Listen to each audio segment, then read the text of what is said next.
lady enjoys making me a pincushion. Lives in Oakley, by the way. That's fine. But if South Wixton, who has a vaccination rate of around 78%, and you're asking people to travel to Oadby on the non-existent bus route, clearly you are creating an enormous barrier, and this is something we are working hard at the NHS to try and resolve. With any major pandemic, local authorities do play a major part in dealing with the issues. Even today, we've put out a piece of paper telling everybody about the fact that the ability for firms to apply for grant funding in January. I suspect that's the Rishi Sunak announcement, but it may not be, because there may be another announcement. And there is a constant requirement on us to do that. And certainly at the beginning, there was a fairly major requirement on us to actually put in place shielding and support, physical support for people, shopping, volunteers to befriend, and making sure that people could actually get to see the doctor. These were things that we actually did as a council. But the reality is that the 26 members, most of them who did something, not regrettably, just simply, they didn't do anywhere near as much as the staff did. And we need to acknowledge that the staff of this authority, along with all other local authorities, have worked exceptionally hard throughout this pandemic and continue to work hard. This is nowhere near over. And the impact on local authorities and our services does occasionally show, and is going to continue to show. We have done remarkably well on our refuse collection. We are, I think, half a morning, my recollection, was a problem. That is significantly better than most authorities. Yes, Representative Benz and our finance department have been under enormous pressure. We've got out 10, 12 million pounds worth of grants. You know, we're a small authority, yet we haven't managed to achieve a significant turnaround of those things. So whilst the intention is to formally write to start by the end of the week, can I be very clear now that I will put my thanks, and I hope all of our thanks, on record for the superb effort of our staff throughout this pandemic and certainly throughout this year. Thank you very much indeed. We're sitting around this table this evening. It's absolutely right that we should hold a full council meeting. I have no problem with that. The fact that we're sitting around here is frankly through the ineptitude of government. And this is not a party issue. This is a local government issue. What I'm saying is reflected across most local authorities in this country. There was legislation in place which allowed us to operate remotely. That legislation wasn't rescinded, it simply ran out, and they chose not to extend it. That, in my opinion, is wrong. It should have been extended. I would hope that as we go through life, hybrid meetings will become normal. And there's a real good reason for that. When we were remote, we had people from the public dialing in and listening and watching. Now, when they can sit at the back, they are less likely to come. So to increase participation in politics and democracy, being remote no, it sounds odd, actually has the effect of increasing that involvement. So that's, I think, something that we should look forward to. And certainly most local authorities are calling on the government to actually make that change. You will all be aware that the local government settlement came out last week. There were two bits of good news in that. One, it came out a good 10 days before the last one did. The last one came out on Christmas Eve, I think, if I remember rightly. This one came out at least middle of the previous week. And on the surface, it does look not generous. It's by no means generous. Overall, there's a settlement of about 4% and inflation's running at 5%. So clearly, it is not keeping pace with that. However, there was some good news, but that good news is tempered by the fact that it is one-off payments. Yes, we've kept New Homes bonus legacy payments, but it's for 1 year. There were two other grants which were for 1 year. Now, there's a budget paper this evening, which is important. We need to sort our own budget out. But how you sort your own budget out, not having certainty over year 2, 3, 4, 5, that's really difficult. And you have to therefore make prudent assumptions, which is what's in the budget. Those prudent assumptions are made. But it does mean that we have to continue to look to either raise income, which is, not easy in this day and age, but it would be nice to be able to, or we have to cut. And in the end, we have to remember when we say cuts in local government, that is people. We do not buy that much stuff. We do not sell things we buy. We have people who do jobs, people who do statutory jobs. And because we are an authority that believes in community, we do some community work, but nowhere near enough in my view. However, we will do well to maintain our current levels with this settlement. So that is not good. And in fact, at the behest of the District Council's network, they asked all leaders to write to their MP. I have done so. In fact, I would rather suggest if you all check your inboxes, you've all got a copy, because I sent it out just before the meeting started. But it is clear, lack of certainty stops organisations, any organisation, from growing appropriately, from being able to plan appropriately. But it is relatively self-explanatory. It does welcome certain things, but when we come to levelling up, understanding what levelling up means, and remember our MP is actually effectively the minister leading levelling up, understanding whether levelling up is about place or about people, I think is going to be very confusing and very difficult. We were promised the white paper by Christmas. We're now aware that it not only is it not coming before Christmas, it's now, I think, at 82 or 83 pages long. If you take that long to explain a concept, dare I say, you have no idea what you're trying to explain by the end of it. And that, I think, is going to be a real issue, because levelling up could result in levelling down for some and no action for others. So it is something we're going to have to look out for.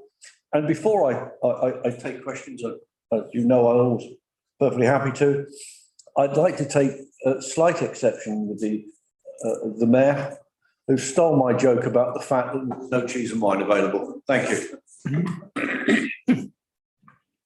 Thank you, Councillor Boyce. I must admit, I do echo your sentiments. about health and politics. And I'm afraid that politics is sort of superseding health, unfortunately, at the moment. I'm sorry I stole your thunder again. I've done it before as well. Good job.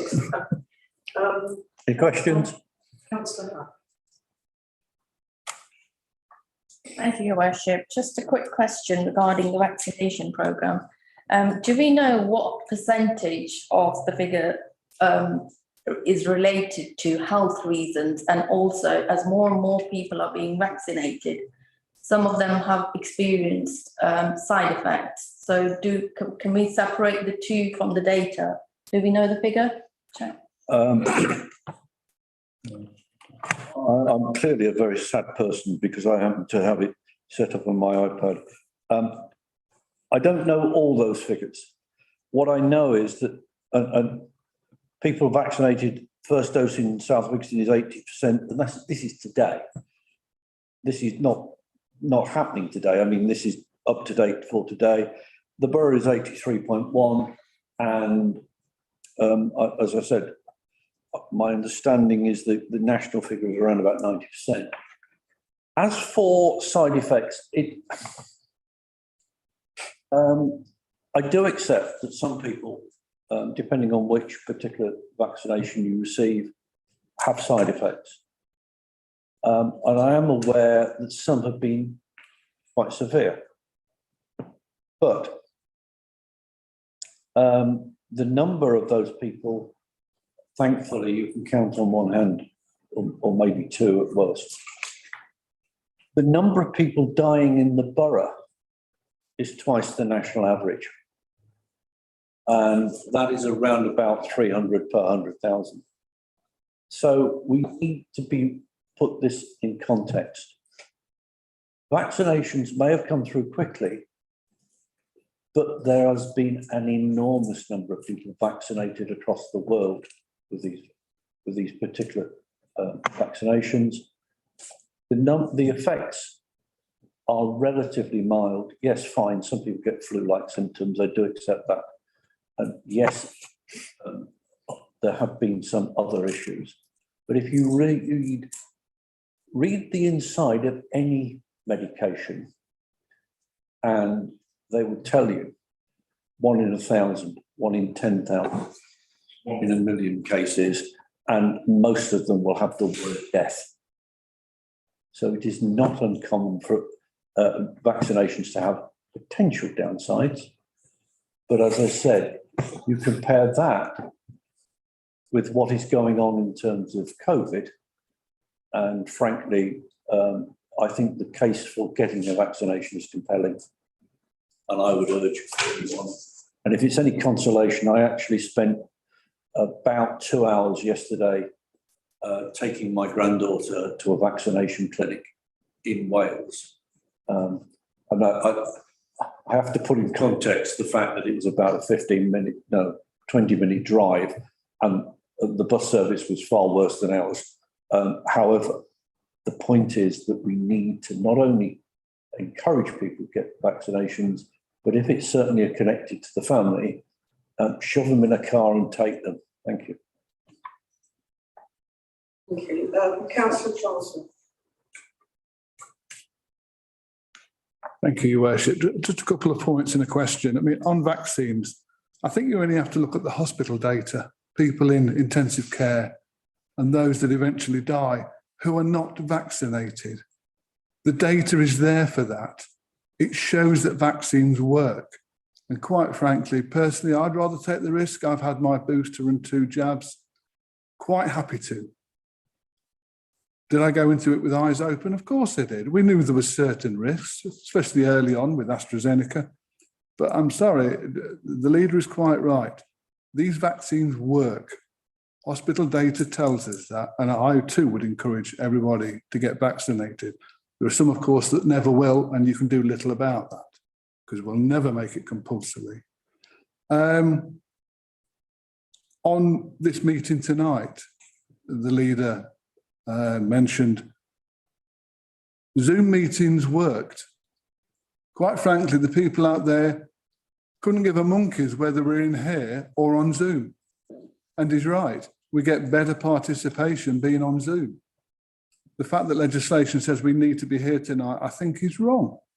The fact that we need legislation to tell us how to operate is wrong as well. My question, though, is, and I've mentioned the website before in my questions to the leader, telecommunications register, which was 11 years out of date. I mean, it's not my job to monitor our website, but I do look through it. And again, there's another big error for me. It may not be to others, but members' allowances. They're fine for the current year, which was published this year for 2021. But in the previous year on the website, the leader was the 5th highest paid member of this council. Now, some people might think, well, so what? They've got the figures wrong. When they transferred the table, it may have gone wrong. I don't know. But if any of you want to look at it now, it's there. I checked it before I came here this evening. Councillor Gamble's colleague was the highest paid. Now, her partner, family, tax people, whoever may have looked at that and thought, hold on a minute, I thought you were on 4,750 a year. She was paid 17,000 according to the website. That's the wrong page. That needs looking at. Yeah. That is not right. Whether it has any implications for these people who are paid more than, you know, somebody says, you know, you didn't tell me you were paid that much. I don't know, but the potential is there.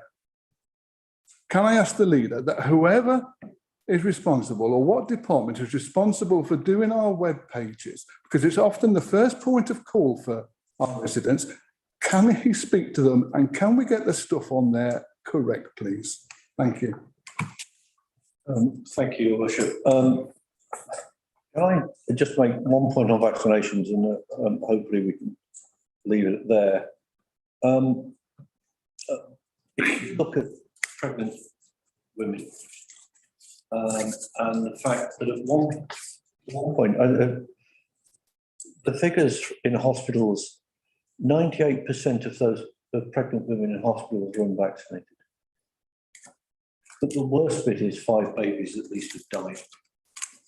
So not having the vaccine has a real effect, and people need to take that on. As for the website, I'll absolutely echo Councillor Charles' view. I found the fact that I was being paid 5th quite insulting and difficult. No, the simple fact is you're absolutely right. Whatever goes on the website should be accurate. Mr. Helliwell, who is relatively recent in post, is carrying out an exercise on the whole of the website and on ensuring accuracy.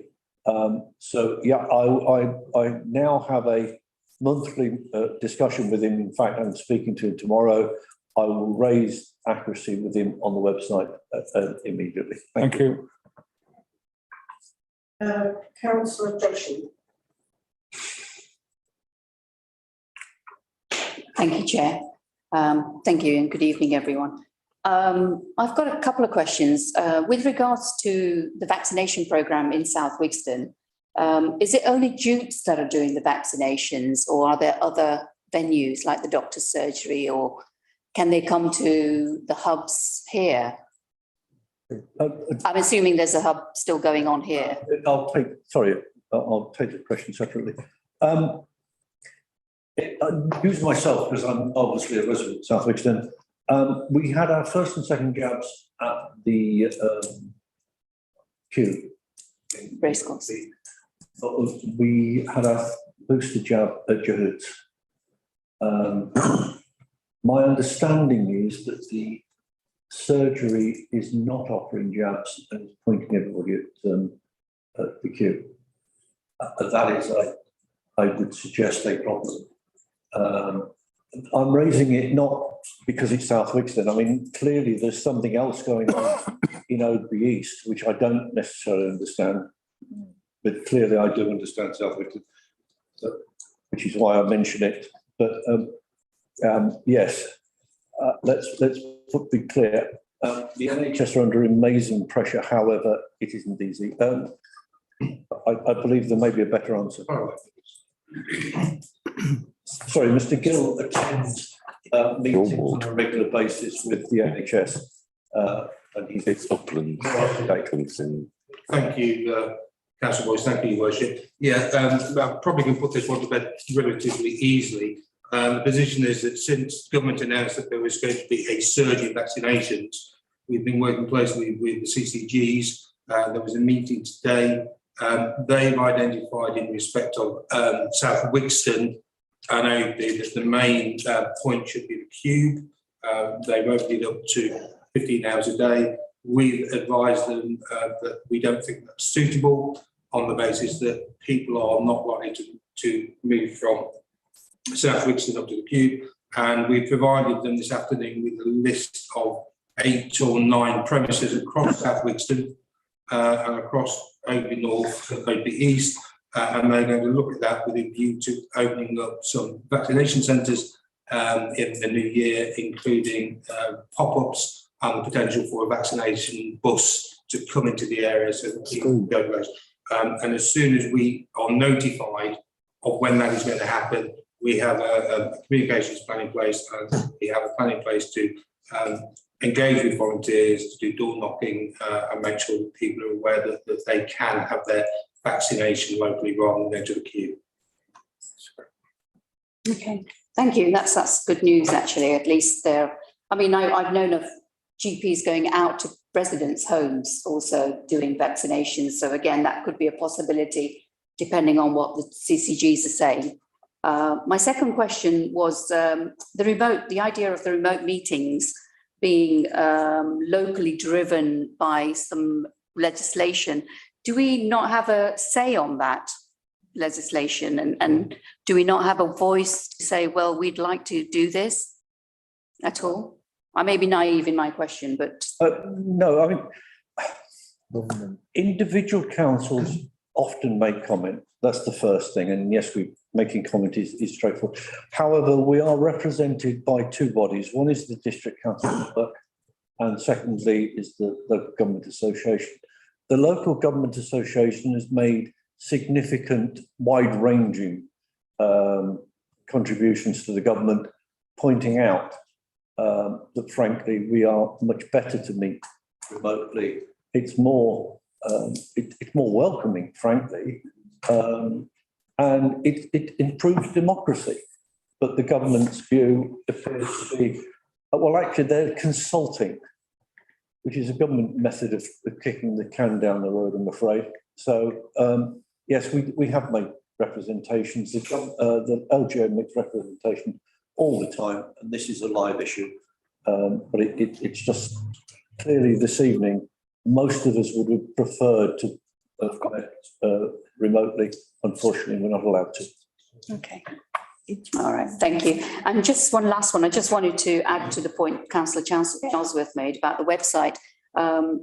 Absolutely right. I think when they did revamp their website, it wasn't as user-friendly as some of the other websites that are available. I mean, I find it's a struggle sometimes to find things on there, and I'm quite IT savvy, to be fair. So yeah, if they are looking at that in the near future, perfect. Yeah. Yes, I echo what I said earlier. I've also made comments about the website, and if I can't find something, I will always bring it to attention. And that may well be something which we may. We're a good barometer of if it's working, so perhaps at times we may need to have a feedback system which would be helpful. Councillor Hunt. Thank you, Your Worship. I just quickly wanted to come back regarding the vaccination issue. My family, all of us, even my 12-year-old has been vaccinated. I've had my booster. The reason for my question was that if we know the in-depth data, why people are reluctant to get their booster, maybe we can tailor the message accordingly and encourage people to get vaccinated. I'm not going to argue that point. I think it's absolutely sound. Mr. Gill, can you take that back through to the NHS? And one of the problems we've had throughout this is you can get certain information from the NHS, but the moment some of that information can be locationalised, there's an interesting word, i.e. if you can work out who you think it may refer to, they get very, very twitchy. And quite right.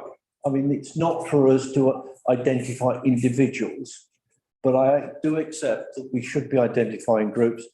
And if we haven't, can we work on it, Mr. Gill? Thank you. Yes, Councillor Boyce, actually that's what the NHS is working on. What they've done at the moment is they're looking at the middle layer super output areas.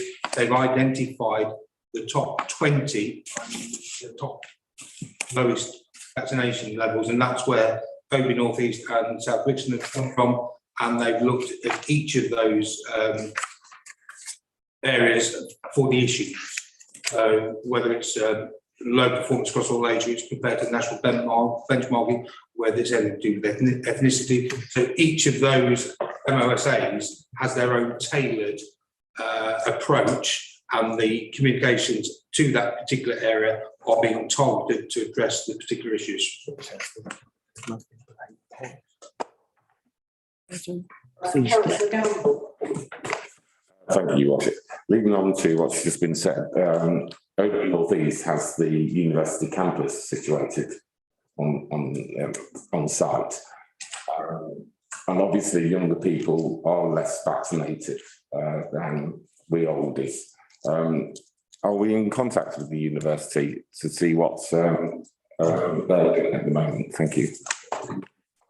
Sending messages. Thank you, Your Worship. Yeah, I mean, the point that you've made is about Oakley and the student population is something that's identified, just like in other areas, it's been identified that it's ethnicity or another particular reason which seems to be holding the issue back. In terms of students, actually, a lot of them, a vast majority of them are actually vaccinated.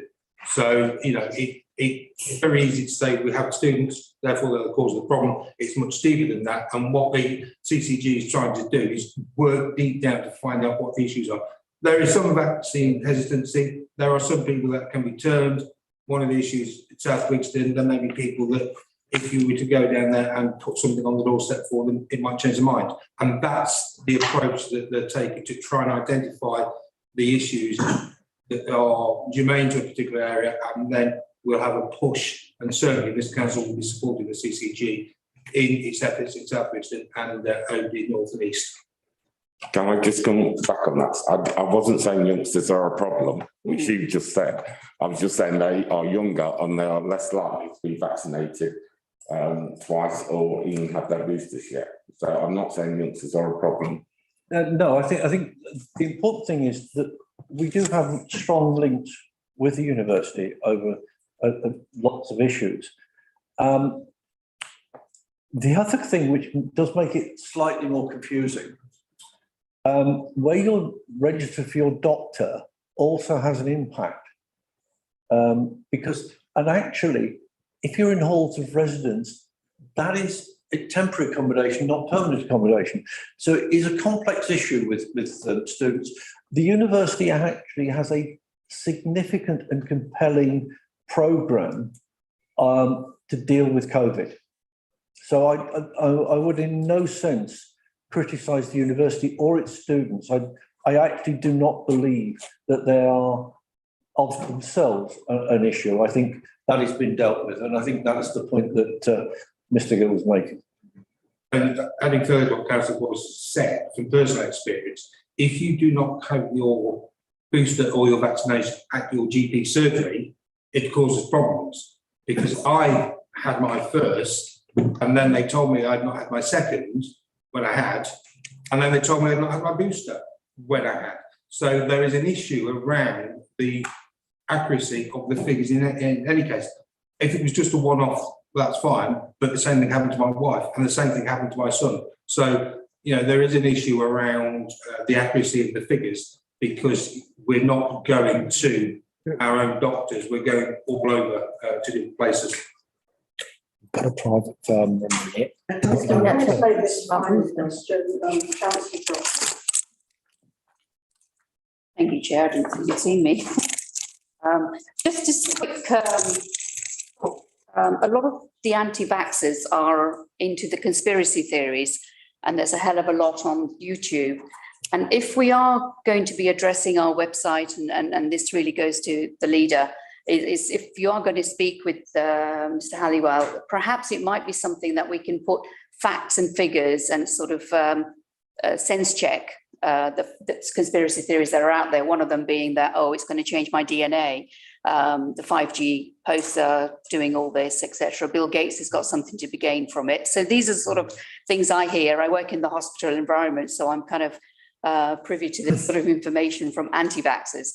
So I don't know whether that's something that we could incorporate onto our website at all. I will find out tomorrow what is currently on the website and see if we can improve that. What did strike me is the 5G issue. Somewhere on the continent, somebody's actually confiscated and taken to court some people who actually were selling a device which was radioactive to combat the effects of 5G. So you have something which has got no medical disadvantage from 5G. So they're selling you something radioactive to combat it, which Came out of Chernobyl. you can't make those things. Crazy. I like the fact that Omicron B spell jumbled up the anagram of Omicron B is no crimper. And Omicron B and Delta is media control. Thank you, Your Worship. So this report is giving members the opportunity to consider a local government association model code of members with the local amendments. Appendix 1. Members are asked to consider the proposed new code against the adopted code, which is 2, and decide whether to adopt the updated code. The LGA extensively consulted on this during 2020. And the final version of the model code was published in January 2021. With the expectation that all councils adopted as a minimum, there was provision for additional local variations. The Leicestershire Monitoring Officers Group extensively reviewed the proposed model and agreed the number of local amendments as is set out in the body of the report. So going to the report itself, in section 1, you have the background of local association review. I don't intend to go through that. I'm sure that members have had the opportunity to read it. In terms of the model code, with the local amendments, the code applies to members when acting in their official capacity. It applies to all forms of communication and interaction, including online or telephone meetings, written communications, verbal communication, and non-verbal communication, electronic and social media communications, posts, statements, and comments. As members will be aware, the current code that we have was adopted in 2020, and at that time there was not a great deal mentioned with regard to social media, Twitter, this code is designed to cover those things. The code also introduces an obligation to undertake telecontact training. Now, previously has not been mandatory, and the local monitoring officers took extensive time to go through it in detail. The purpose of the monitoring officers being involved was to try and get the code that was capable of being adopted across the whole of the county and across all tiers. So this code is, in fact, has already been adopted by the County Council. It's already been considered by Melton and Harborough, although I'll not be able to find the minutes as to that. And there is the distinct possibility that all 169 parish councils in the county will adopt it. Council members reference the recommendation of page 11, recommendation that the association model code with local amendments is adopted, and there's a further recommendation authorising me to make consequential amendments to the council's constitution. In terms of amendments to the council's constitution, that will be the matter of populating the model code that you have here. As you will see, that it's not got the council logo, and various committees and things that you're entering. And then this code of conduct, if you adopt it, will replace the one in the code of conduct. So it's a matter of taking one out and inserting the new one. Happy to take any questions, Your Worship. Councillor Sharon Morris. Thank you, Your Worship. I have no problem with the code of conduct. No problem with the report, but I would like to make a slight amendment. On the recommendation B, it's not that I don't trust our monitoring officer, but I think if it's a code of conduct that affects the members, I think it should go, if there's amendments made, I think the constitution group really must get some new team, has sight of it and has chance to present it before it's changed.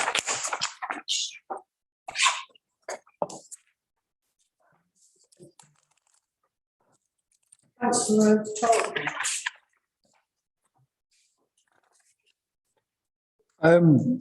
Just so we understand the recommendations, Mr. Gill, is that referring to any changes that result as adopting this new model code? Or is it amendments that come subsequently? Or is it solely related with the new code, which I'm supportive of, which the Constitution Committee looked at? I think we may not have been quorate at that time. The members that were there were quite happy with it. So that's the question. Thank you, Councillor Chalmers. The fact is, it was a working group, and therefore there was no need to be quorate. That's why we continued with the discussion. And members did appear to be quite supportive. Literally, this is a matter in terms of the amendment. You will see that there are a number of sections where it talks about the relevant officer stroke committee, brackets. It's amending those to reflect the reality of this authority.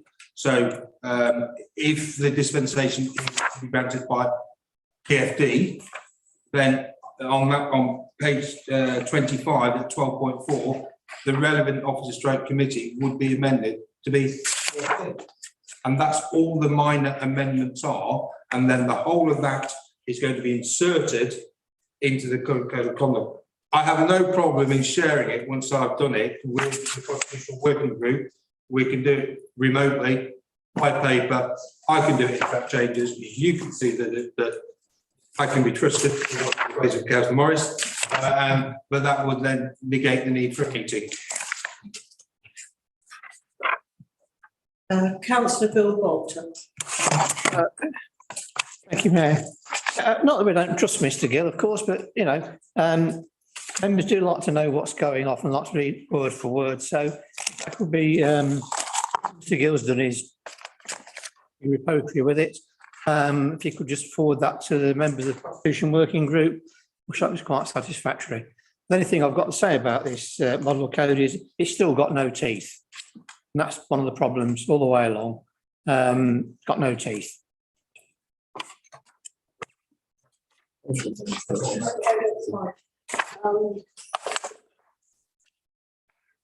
Councillor Sharon Morris. Do you want to have a vote on the amendment? I'm quite happy that if the amendments only relate to this document, we do as Councillor Bolter suggested and leave it at that. Yes, I need somebody to move. Move. Second. Councillor Charlesworth, and who seconded it?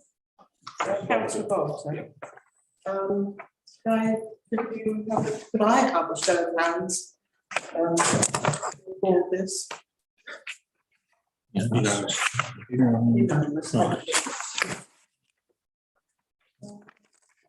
Thank you. And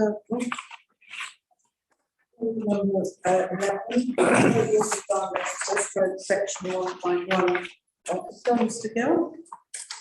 Thank you, Your Worship. As members will be aware, the council is required to report formally the statutory position of section 151 officer under section 151 of the Act 1972, and subject to any approval that the Constitution will be updated to reflect the powers delegated to the new director. So since the departure of the Deputy Chief Executive in March 2021, the role of section 151 has been formed on an interim basis by the head of finance. on the 11th of October 2021, an appointments panel was convened to interview shortlisted candidates for the vacant director post. And as a result of that process, Tracy Bingham was successfully appointed to the role. Is due to commence employment for the authority on the 31st of January 2022. It is a requirement under the council's constitution that appointments to the 3 statutory posts, head of paid service, section 151, and monitoring officer are confirmed by the relevant committee, in this case, that being full council. Tracy Bingham possesses the necessary experience, expertise and professional qualifications to undertake the statutory role of section 151 officer, and it is recommended that the council formally confirms her appointment. In terms of the constitution to be reviewed and amended as appropriate, what that means is that the current delegated powers, or the current powers that is delegated to the chief executive and the directors, will be amended to reflect the appointment of the post, whereas previously it was the deputy chief executive. It will now revert to being the director, section 151 officer. Happy to take any comments if members have got any questions. Councillor Strong, please. Thank you, Your Worship. It's not about the report, but it's about the master of the report. We've still got Stephen Hines's email address as down as Anne Court's email address. So we just need to check the documents. Councillor Gallagher. Thank you, Your Worship. I'd like to move the recommendations. I was on the panel which interviewed the section 151 officer, and I'm happy to say it was unanimous on the panel that we recommend this appointment. But I move the recommendation. Thank you. Councillor Boyce. Thank you, Your Worship. I'll happily second. And can I put on record our thanks to Mr. Campbell? I'd like those thanks dated the 31st of January, of course. I mean, I don't want to get ahead of ourselves, but thank him for actually sterling job of picking up the reins and getting us to this point, which has not been easy. So thank you. Are there any more questions? Councillor Gamble, seconded by Councillor Boyce.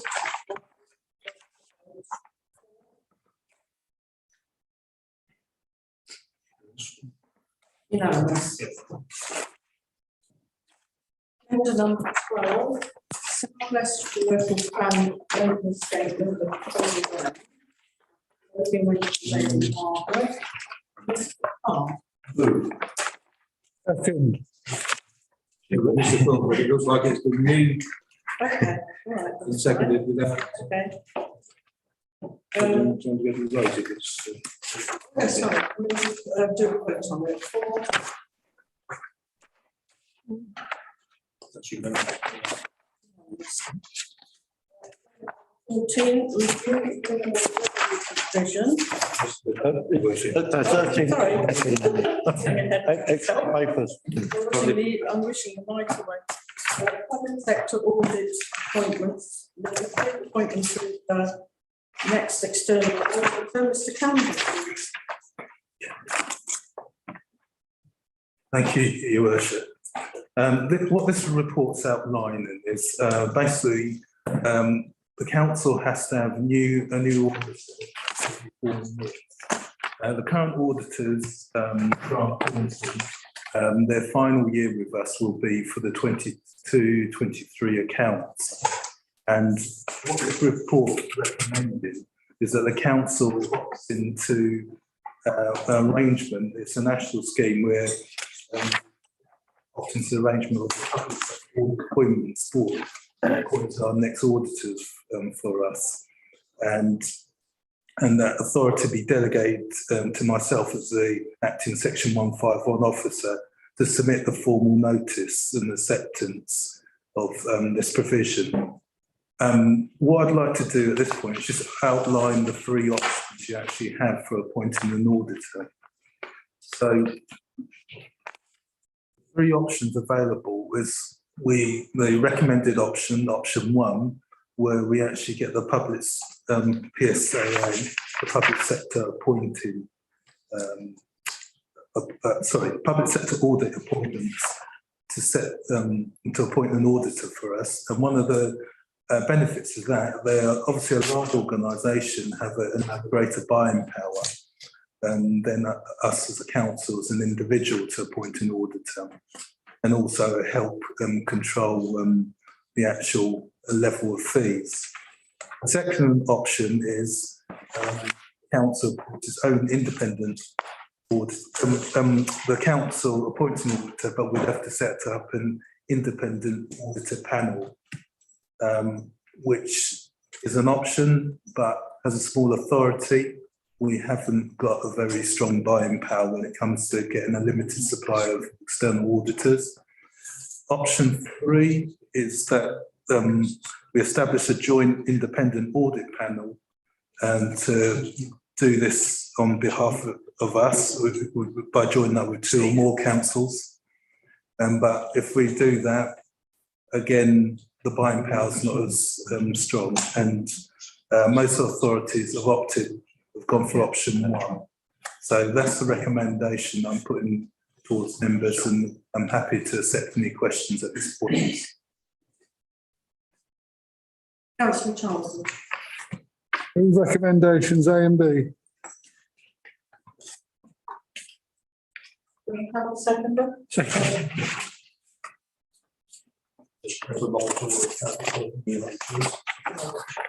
Councillor Kaufman, sorry, councillor. Favouritism. Favouritism. Favouritism, So I'm going to move. Your worship, sorry to interfere, could we have a short break whilst the technology is resolved? Oh, yes, of course, yes, that's fine. Okay. Do we just want to deal with this vote? Because we've got to move with a seconder. Yeah. And we'll deal with this one and then go to a short break. Show of hands for. That's unanimous. Unanimous, Okay, thank you. thank you. From the IT now.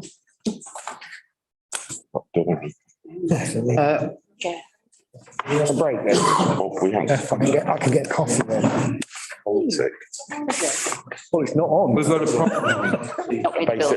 Basically, Often.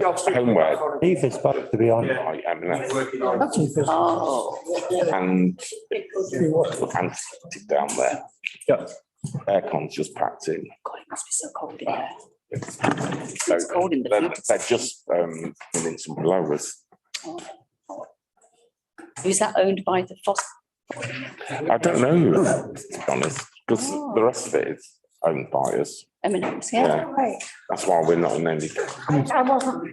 basically all our own buildings. Mm. Whereas John, Overheads though, yeah, whereas John Lewis, Yeah, didn't they? yeah, they're all rented. Are they rented? Yeah. Oh, That's why places like Debenhams dash, they can't because afford. the rent. Would have figured that out by now. I don't have Ferraro. Oh. Do you have what to do with Neil O'Brien? Yeah, we bought it. I get a lot of Constantly. complaints, Okay, I wasn't sharing. I get a lot of complaints, he doesn't like to use.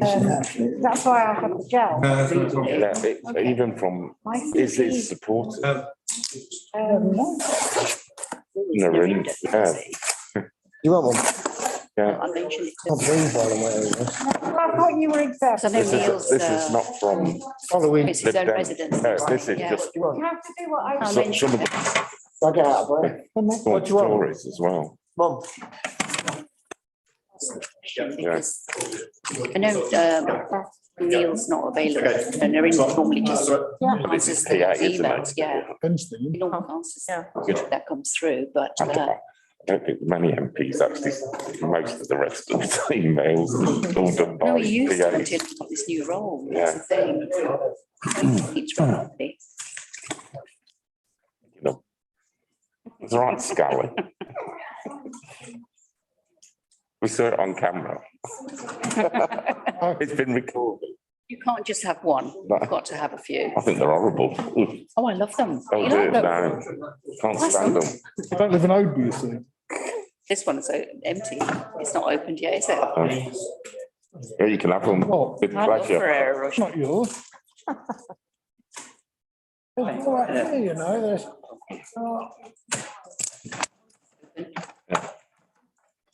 Then live their gold. Go on, David. There's a full one there. Who's based? I'm good. Hogging them all. Stayed up until Can't half. just have one, we've got to have two. Stayed up until 4:30 to watch that election last week. Oh, did you? Well, Up in Shropshire? Oh, really? Well, I finished work at midnight, you see, Oh, okay, Thank you for sharing. and you can't get straight to the beat. sad. I know. As soon as I watched it, I thought, I know, that was a bit of a blow, wasn't it? Got bigger plans. wow, But you know what, people don't get rid. I know are what tired your of this party's COVID like. malarkey, isn't it? And every party's there. So like the Salvation Army. Conservatives are renowned people to stuff the leader is back. When it, as soon as they become vote these off, they're out. They won't go out then. Oh, I think. Next year, maybe.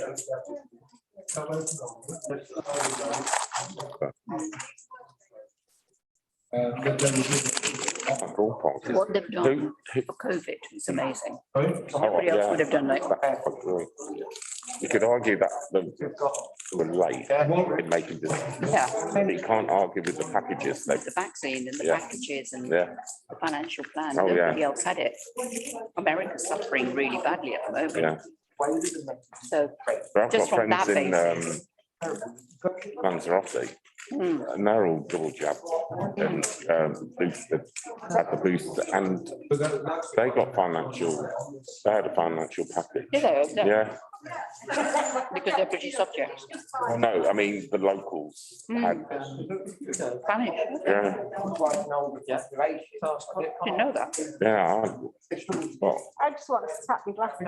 oh, Actually, no, they weren't actually. Trouble is- No. everyone knows it, but the man in the glasses. And I can never put mine there. I don't know how you do yours. it's because men's schools are slightly Oh, is that different. right? Big brains.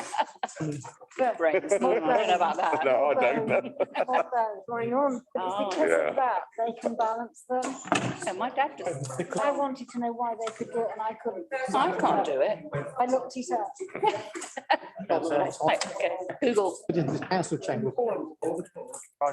Up until 2 tonight. Do. What are you doing? Shelf filling or? So, Anyway, shouldn't sales. doing that anyway. Okay, well, for after. Oh, No, they're a but- menace, the sales Oh, are, yeah. my Yeah. God. M&S are a bugger. You know what they've done? Boxing Day. If you were working those hours, those days, that's the weekend, so it's not a bank You have holiday. to come and work. So you've got to make your hours up in the week. Peaky socks. I know, isn't that bad? That's not right, because you normally get them on the Monday or Tuesday, Technology. But bank holidays, Monday. What's the problem with technology?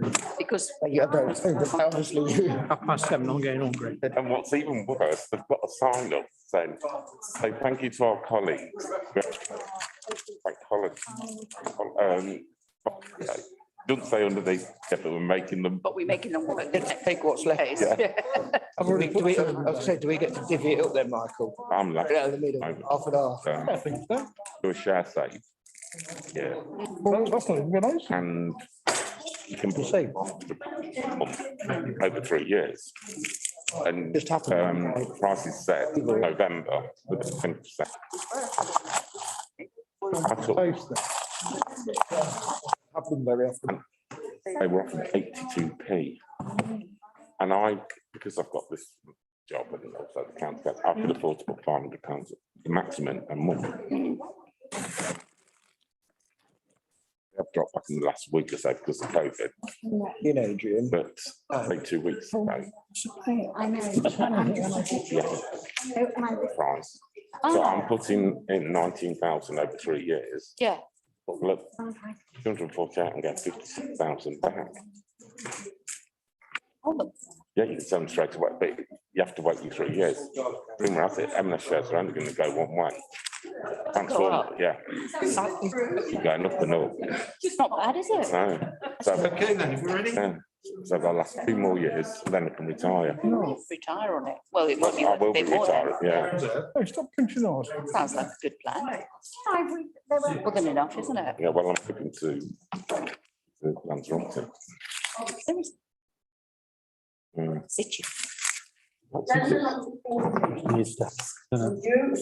cosmopolitan. Bit expensive. Mr. Campbell, please. Your worship, Joe Nacy will be taking us through this at the moment. Thank you, Your Worship. If I could take you through this policy paper, then I'm hoping everybody can hear me because obviously I am dialing in remotely.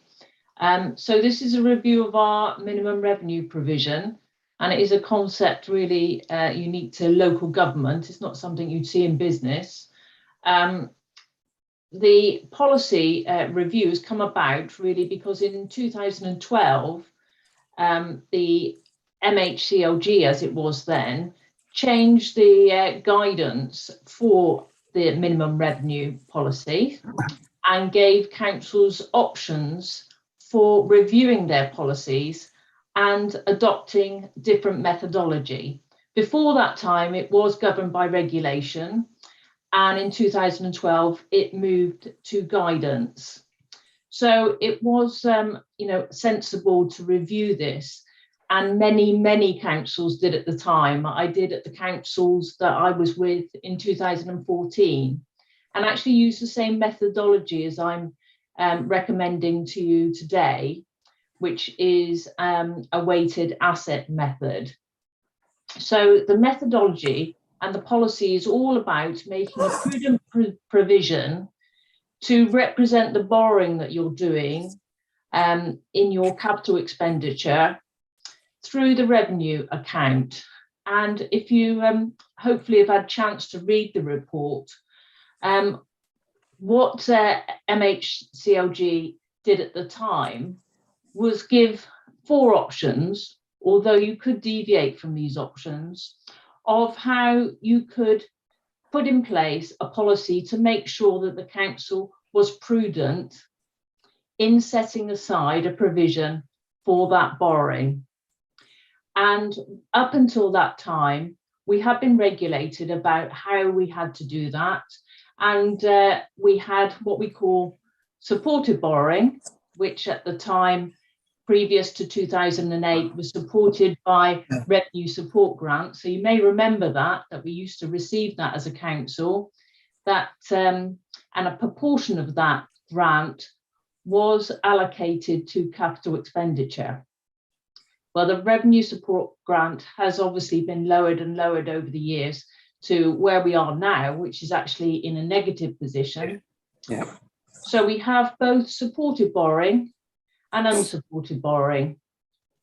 So we were given 4 options and also allowed to come up with other options that we could present to auditors and still show a prudent position. Now, at the time in 2012, as I said, many councils looked at this, and I will be quite transparent. There's an element of prudency here, and there's also an element that at the time, many of these councils were looking for savings. And certainly when I reviewed this in 2014 in my councils, I was most definitely looking for savings.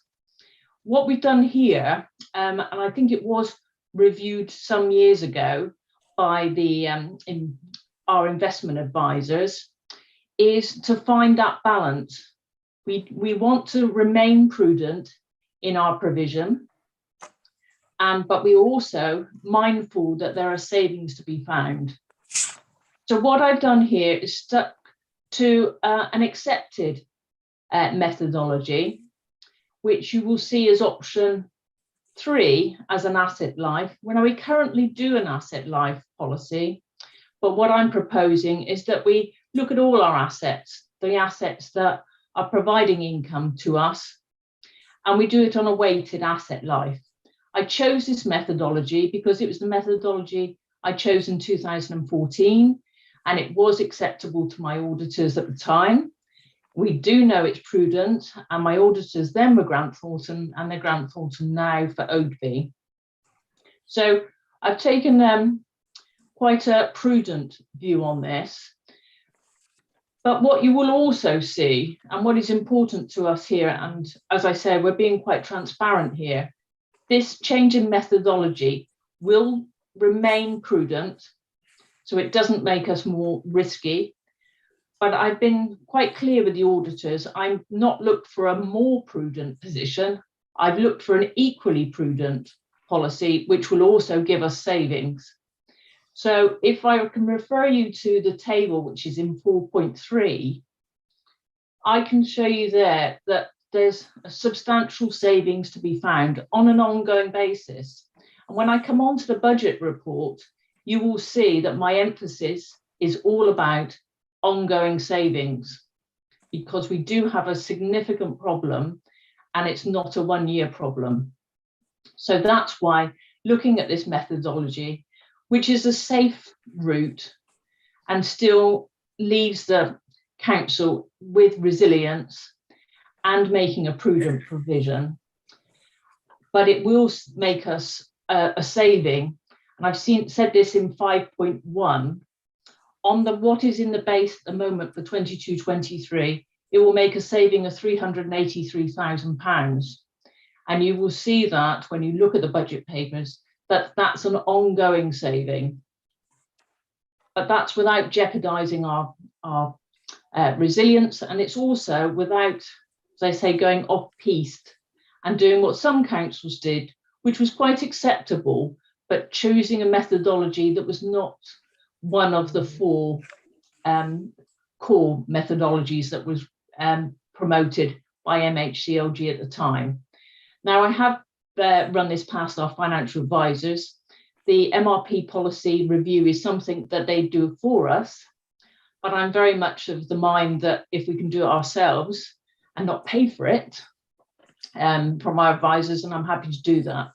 And it is a methodology, as I say, that I've had approved before. We've also run it past our auditors, and they have confirmed that they are happy that we have reviewed this and they are looking at our policy. And when it comes to making comments about it, they will wait until the end of the year and simply make sure that basically our numbers are correct, which I know they are. So I'm very happy to take any questions on this and to make reference to the recommendations there at the beginning of the report. Thank you. Thank you. Councillor Jeffrey Coughlin, please. Thank you, Your Worship. Thank you very much for doing this. For a layperson like me, I've been around councils a long time. I have to say, it looks like smoke and mirrors to me. I don't understand it. I haven't tried to read it, but I understand you've got the professional expertise to try your best to explain it to lay people like me. But if I can go to paragraph 1.2, now, but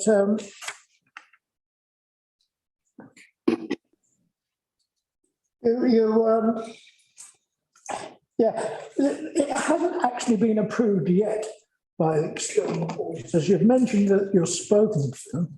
How far down the line do we have to go before one can actually get it approved? Because I wouldn't like us to go a long time down the line, then find at some late date that there's something that they don't approve.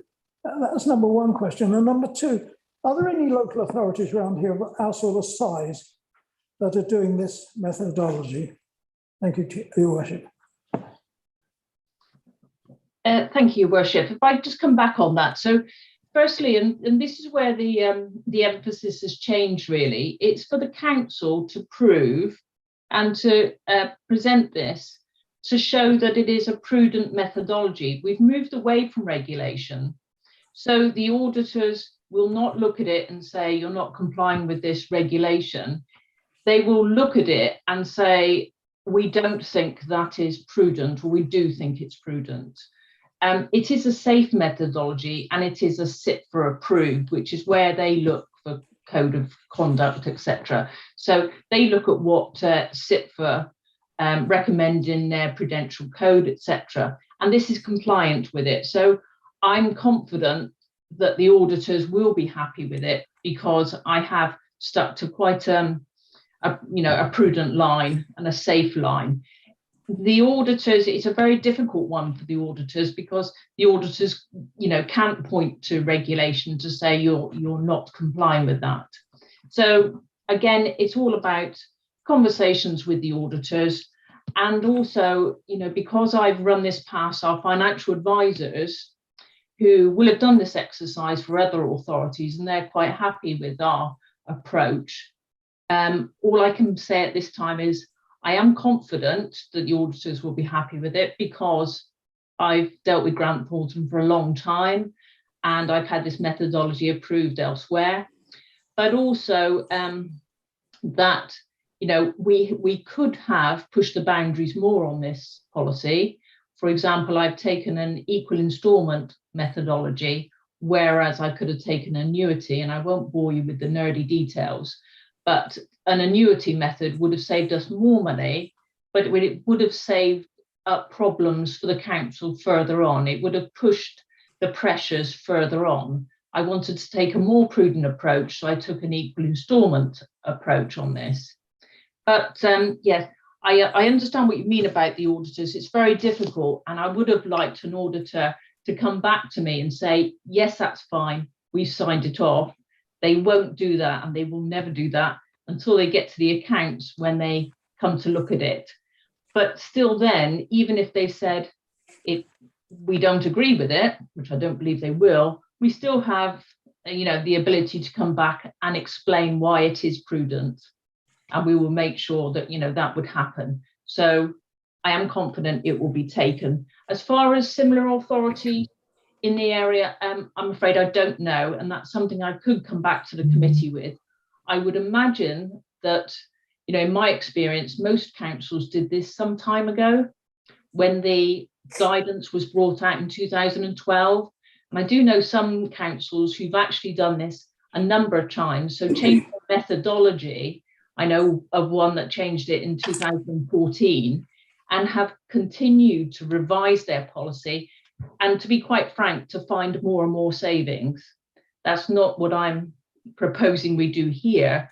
I think we just need to be on a steady position with a prudent provision, which we're making, but that will make us ongoing savings. Thank you. Thank you. Did you want to come back, Councillor Coughlin? Don't we need? No, thank you. Okay. Can I please remind members not to do any loud whispers or rustle paper? The system seems to be picking up all sorts of funny little noises. So if you can be as quiet as you can, please. Thank you. Councillor Charlesworth. Thank you, Worship. You've given us an assurance that this is perfectly safe and risk-free.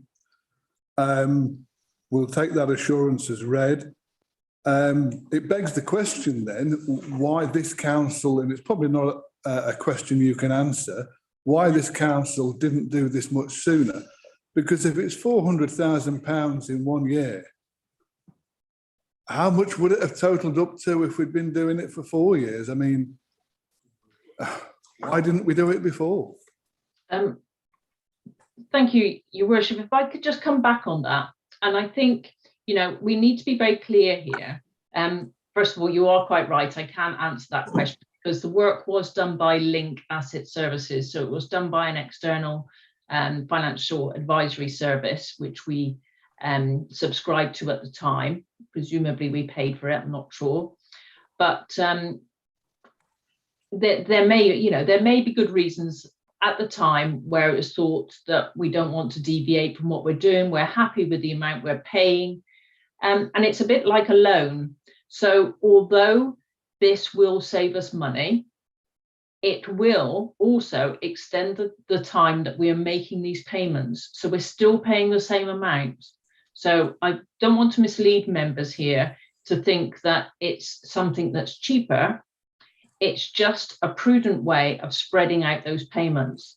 So it's a bit like a mortgage in that instead of taking it, for example, over 5 years and actually putting so much pressure on that it's almost unsustainable, we are spreading that out. So we're spreading it out over 34 years, which is more in keeping with our assets. So yes, it is a saving, and it's a really important saving now, but it doesn't mean to say that in the long run we'll pay any less.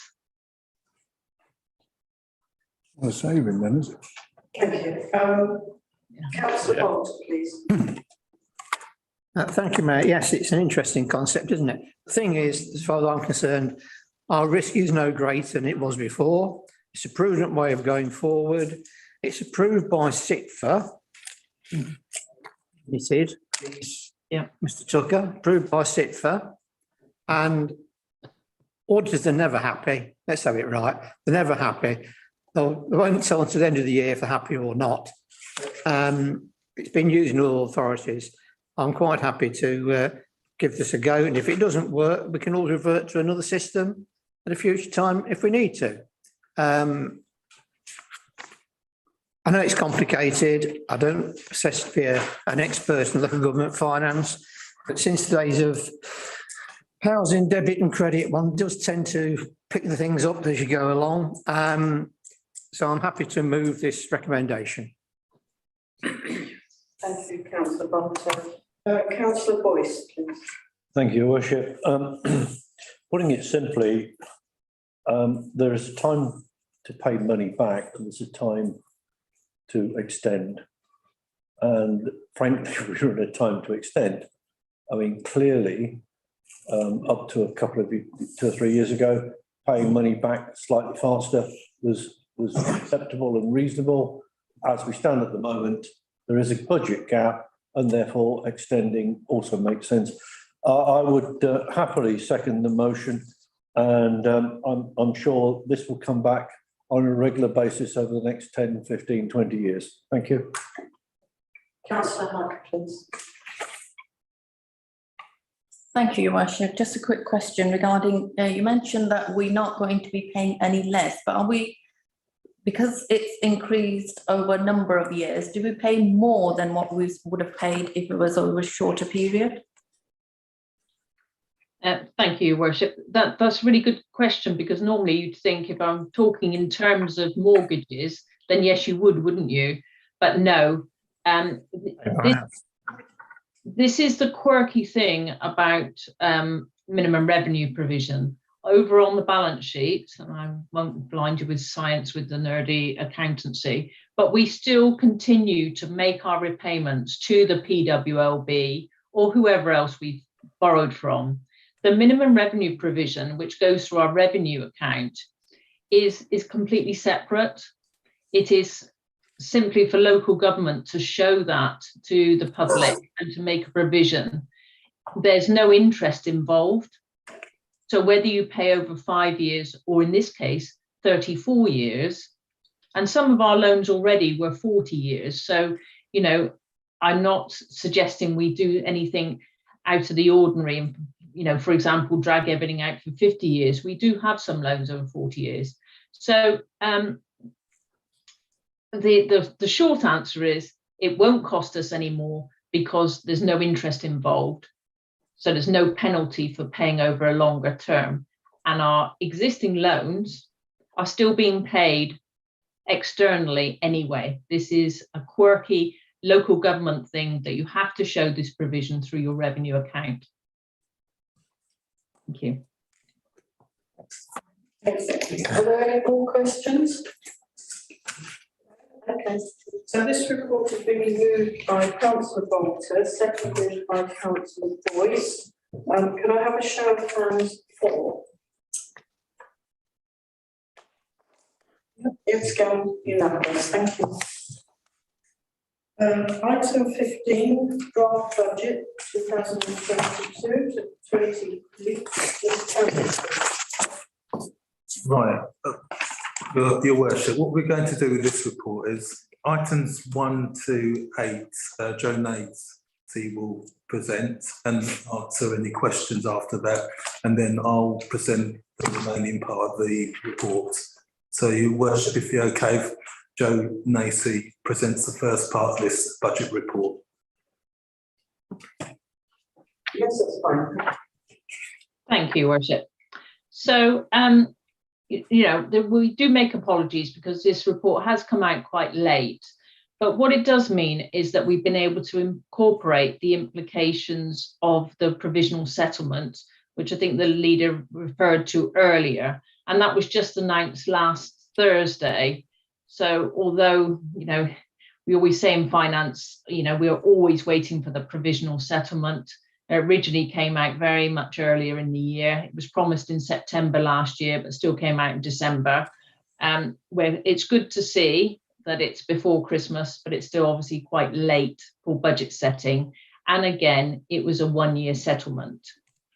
So if I refer you, I'm not going to talk through page by page in the report. I'm hoping you'll come back with questions if you have any. But if I can refer you to section 3, which gives the longer term view, and you will see that following what happened in the provisional settlement, we are predicting a budget gap of 201,000 in 22-23. But what I should be emphasising, and probably should have emphasised a bit more in this report, is if we look forward, because this is the reminder that this isn't a one-year problem, it's an ongoing problem that we have here. And that if I refer you to the figure in 23-24, you will see that the cumulative gap has risen to 639,000.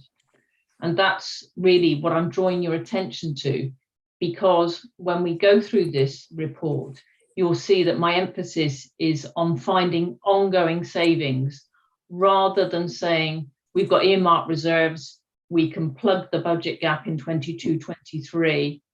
But of course, this leaves us with an ongoing problem and it's simply not sustainable. So what we've then done is we've moved on, and in section 5, we've been very transparent here to help understand how this budget gap has occurred, because of course we start with our 21-22 position where we had a balanced budget that was put before council. So this is still draft, so we're still looking for savings, etc., and we'll come on to that later.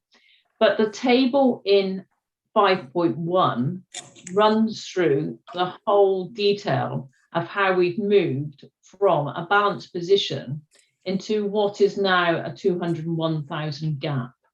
And you'll see down the bottom there, I've added in these one-off grants from the provisional settlement, and particularly New Homes Bonus, which was interesting and took everybody by surprise. So I've been on webinars with the other district councils, etc. Nobody was expecting New Homes Bonus to be allocated for 21-22 to be paid in 22-23. The government had made assurances that they were going to put forward a new scheme for New Homes Bonus, and there is a consultation, etc. We weren't told of any allocation for this coming year. So it is a welcome site in the provisional settlement, but we're at pains to say it's one-off. There is, you'll also see a lower tier support grant. Now, we did have that last year.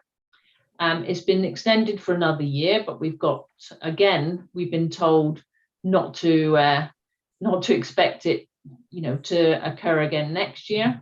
So we've got no assurance, and that's a problem with having a one-year settlement, because it doesn't give us any clarity at all.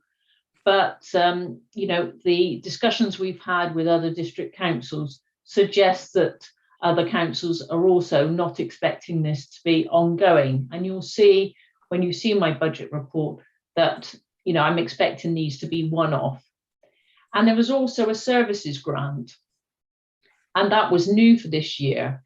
And in the report, it was very clear that this is a one-off grant.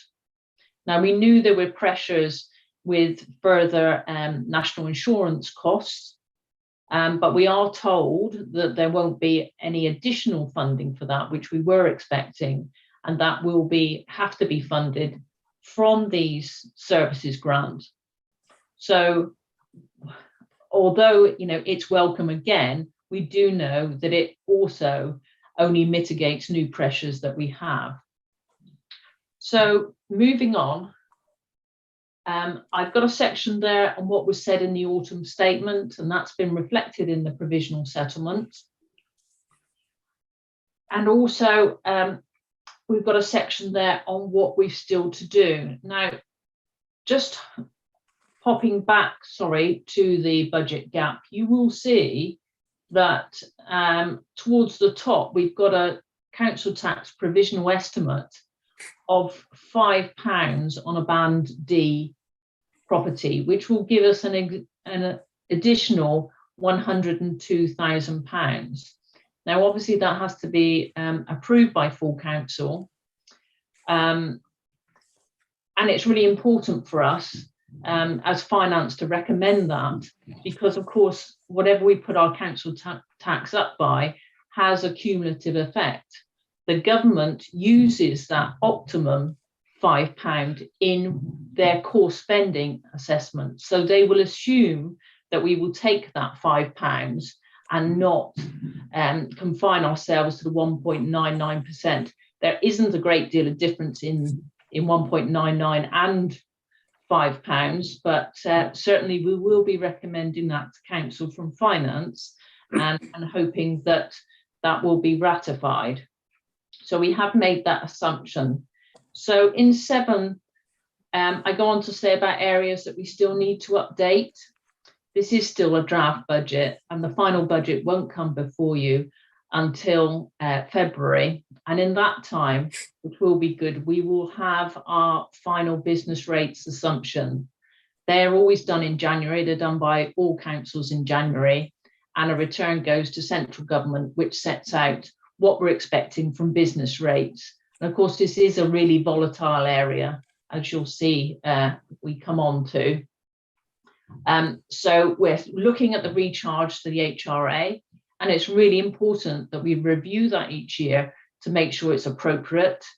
It does also make sure that it's lawful, because it is unlawful to subsidise either way between the HRA and the general fund. So that's a really important area that needs to be scrutinised,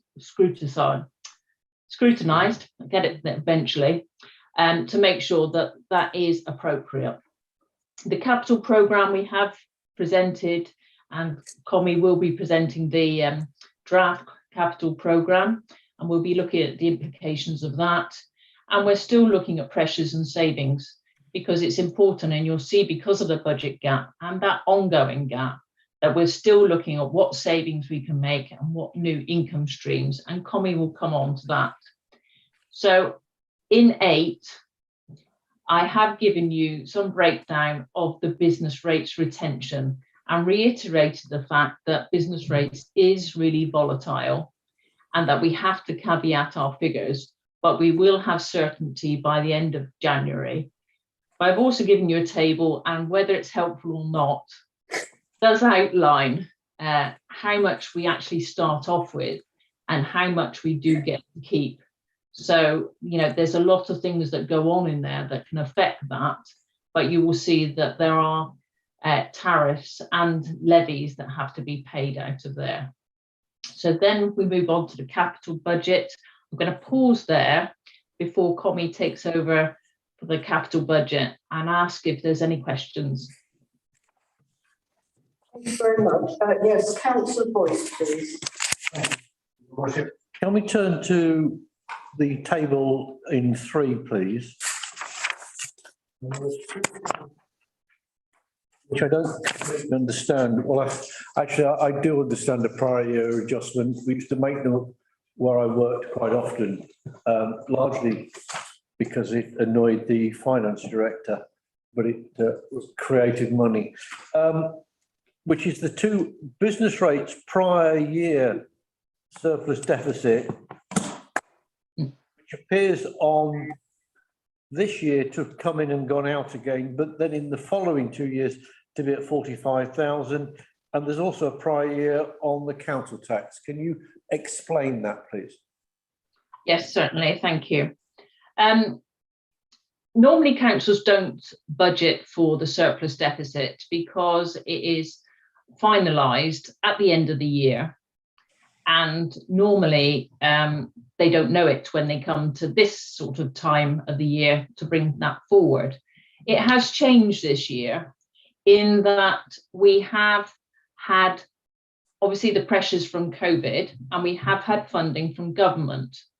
So in 2021, and this is where it will get complicated, in 2021, we had a huge deficit in business rates.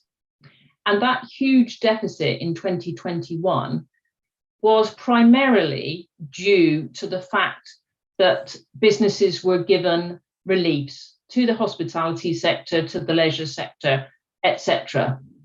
Now, the government funded those reliefs via Section 31 monies. But the quirk of business rates, and this will happen to us again next year, is that that deficit doesn't come through to the following year. So the deficit for 2021 appears in 21-22. So that's where you see the £2 million. And it is huge, but we were given Section 31 monies specifically to cover the deficit that the council would have because of the reliefs it had to give. We had mandatory reliefs.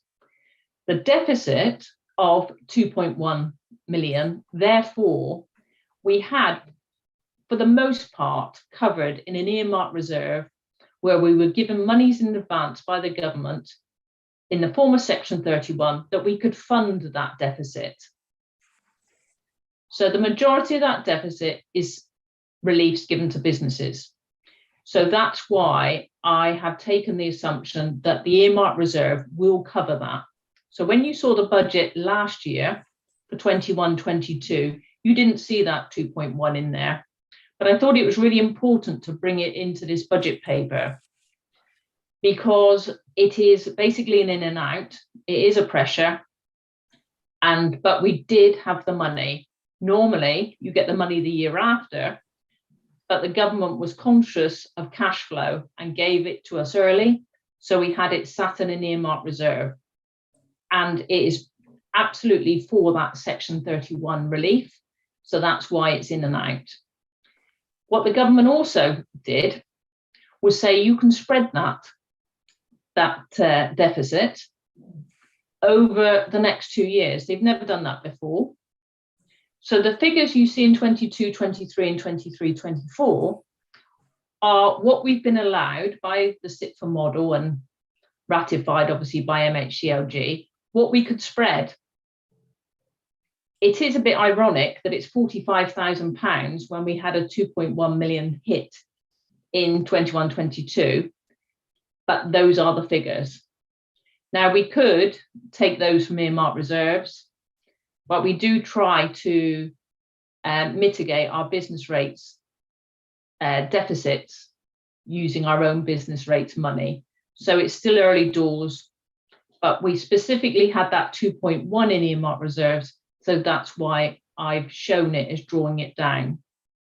The same has happened in the council tax to a certain extent, in that every year you will see a council tax surplus or deficit. We don't always have it in time to do the budget because it comes out at the end of the year.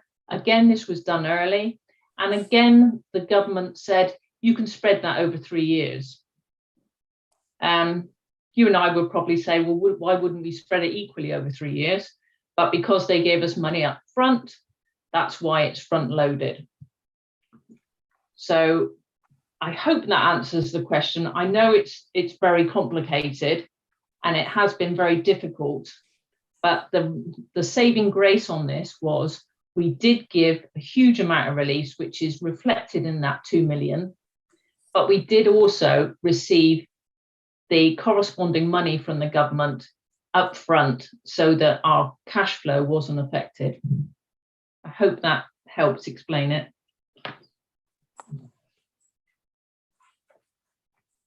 Did you want to come back, Councillor Boyce? Do I look like I want to come back? No, you didn't look that enthusiastic. No, I suppose the question that raises is the 45 and the 16, is that still open to change between now and when we set the budget? The answer is yes, in that when we do the final figures for business rates and the final figures for council tax, that will have the in-year 21-22 effect on that surplus or deficit. Only when we do the end of the year will we know what those are. We don't normally have those forward figures. It's only because of the ability to spread.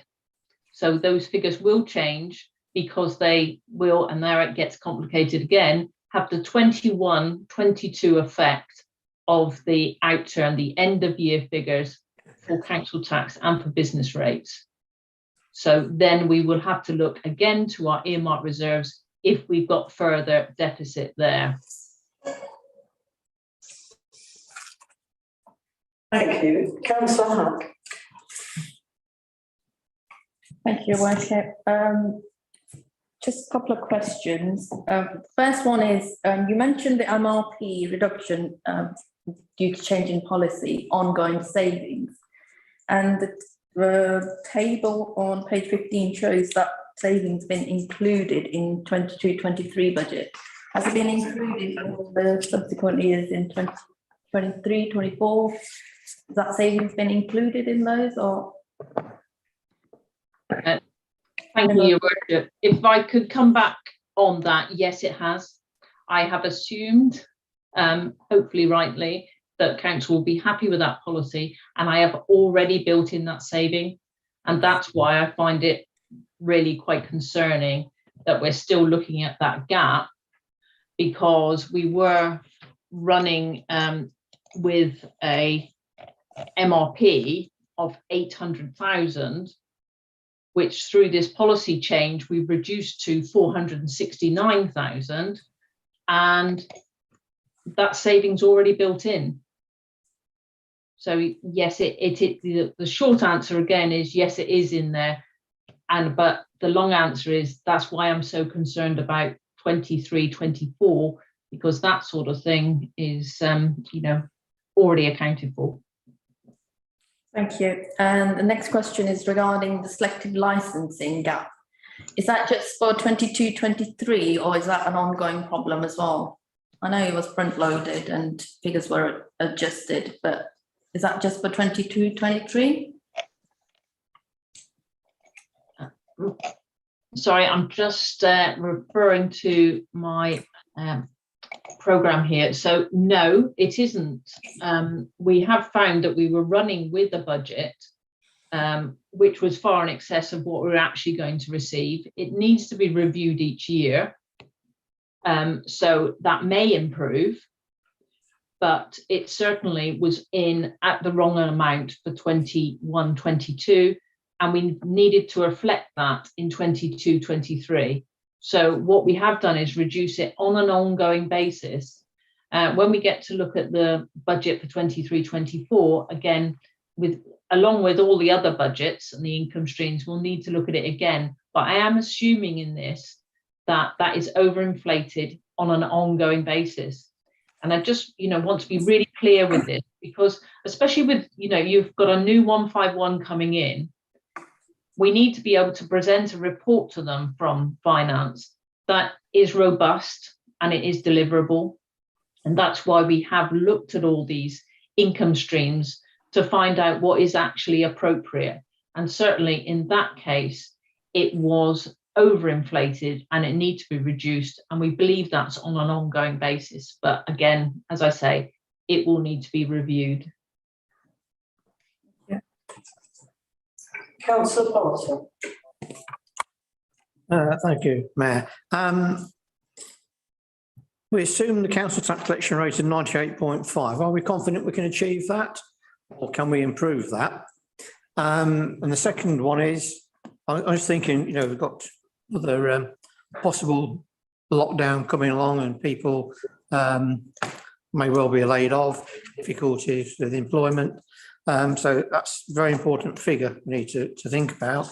And also, can you assure me that in the council tax base, we include all the new properties that are being built within the borough?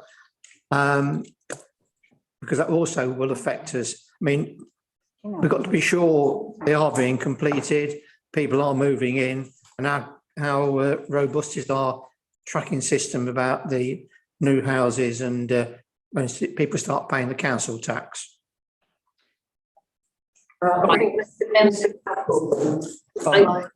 I think we'll probably need to do a double act on this. I know the interim 151 is doing a lot of work on this. If I could just, because I've been challenged on this before, if I could just say from my point of view, it's really important, and we have a duty to bring in growth in our council tax figures to make sure that we're including, where appropriate, new buildings, etc. I just want to also mitigate that and sort of caveat that with the fact that we also have to make assumptions about those new properties and what bands they're going to be in, and the residents, and whether they're going to be single occupancy, whether they're going to be in receipt of benefits, if they are likely to be elderly people in receipt of benefits who don't pay council tax at all. So it is important to get the growth in, but it's also important perhaps not to over-egg that by assuming everybody's going to make the full payments. But I'll defer to Commie, who's got the unfortunate job of having to work that out. Yeah, it's a very timely question. Actually, tomorrow I'm working out the council tax calculation. So the information we have, yes, you're right.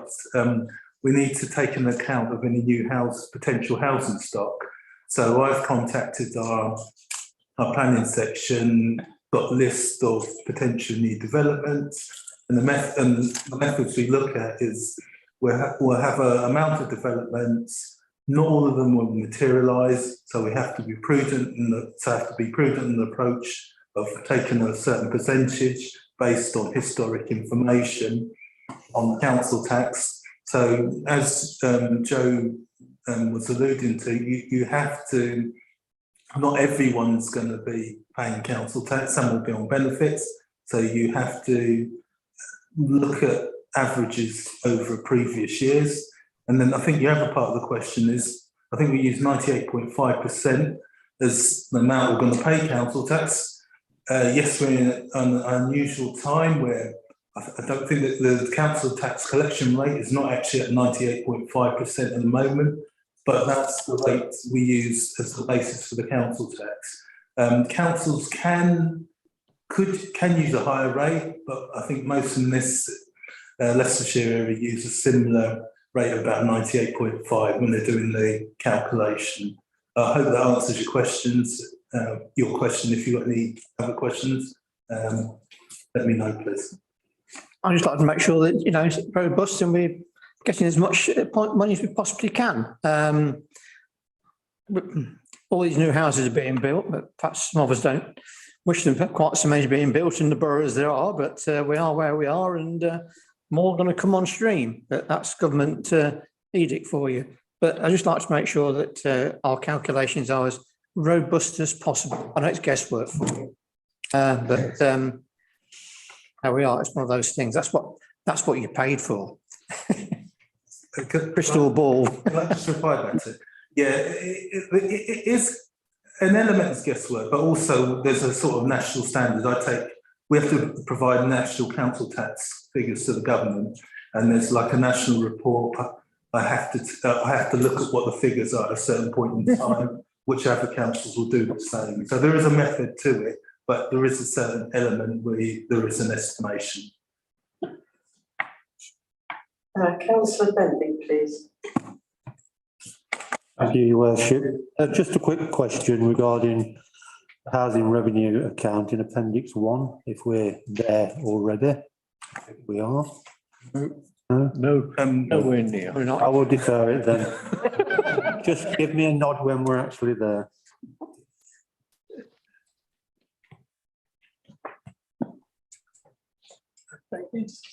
Yeah, your worship, I'd just like to know if there's any other questions for section 1 to section 8.7.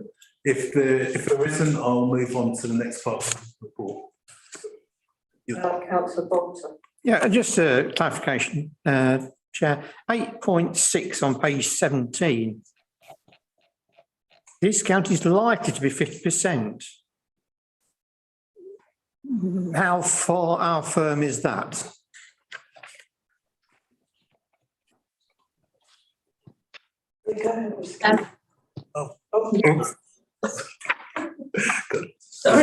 Sorry, Worship. Yeah, we are told that the relief, well, at the time in the autumn statement, it was being extended to 50%. I'd still like to see it in writing exactly, Yes. the shifting sands, whether that's actually still the case, whether it is actually more because they are obviously proposing more grants for businesses. So I will wait and see that, but certainly we can come back to members when that's actually crystallised.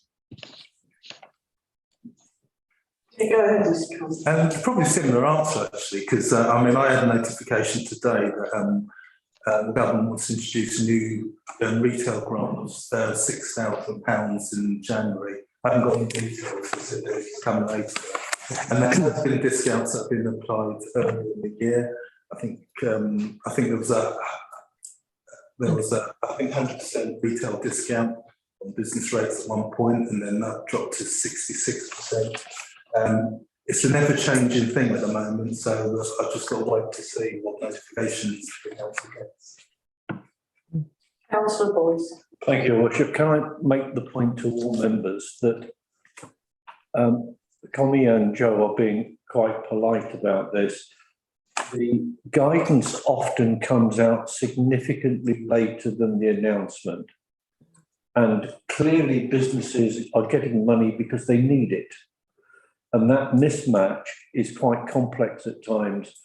If any member is approached, then you need to make it clear that Connie and his team will get out the appropriate forms and so on through the normal channels as soon as it's available.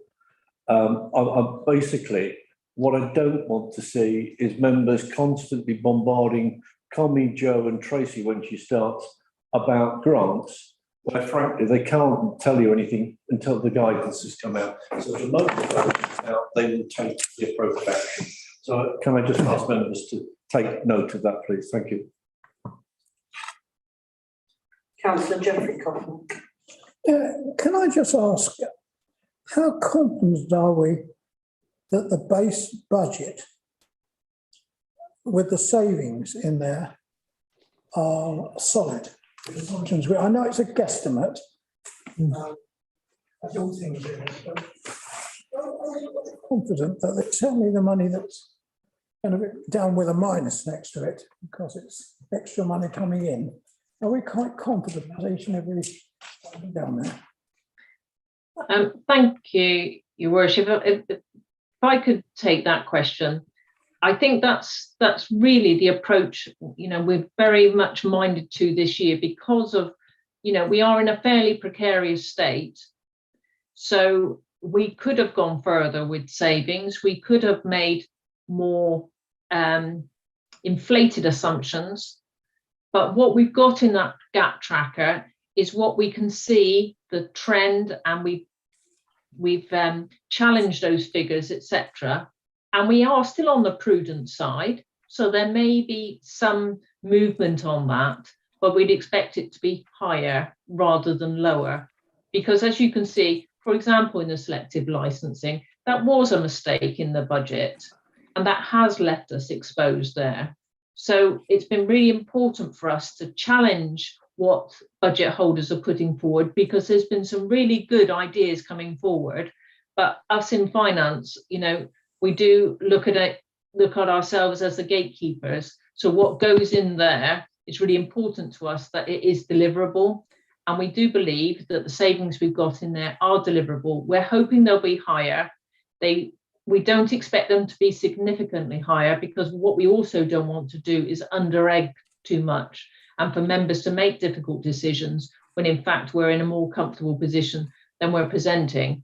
That's not the case. But what we have got in there, I believe, from trend analysis and the on the floor knowledge of the managers who are dealing with this, they are deliverable. So I hope that helps and reassures.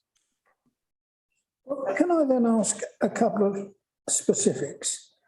I'm not sure what F&C means, but where it has got garden waste, increasing customers should bring an extra £34,000 in. That's, I've been advised, about 680 new punters.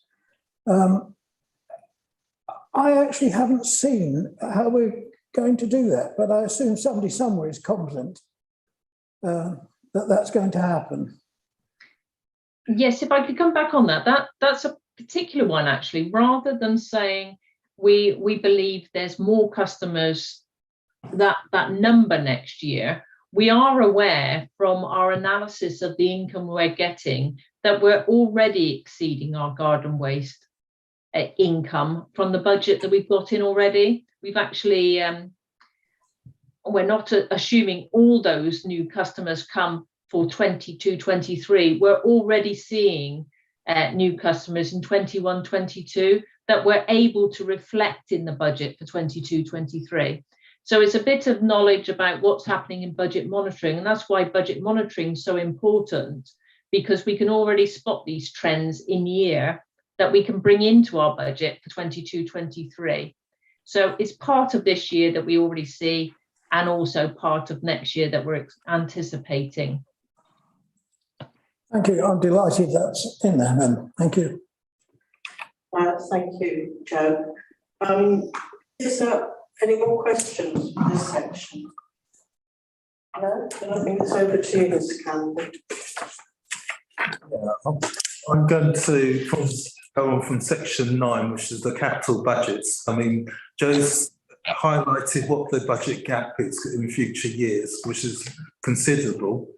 And so the next part of this budget is looking at ways we can sort of mitigate that, or what we need to do as a council proposals to help us sort that situation out.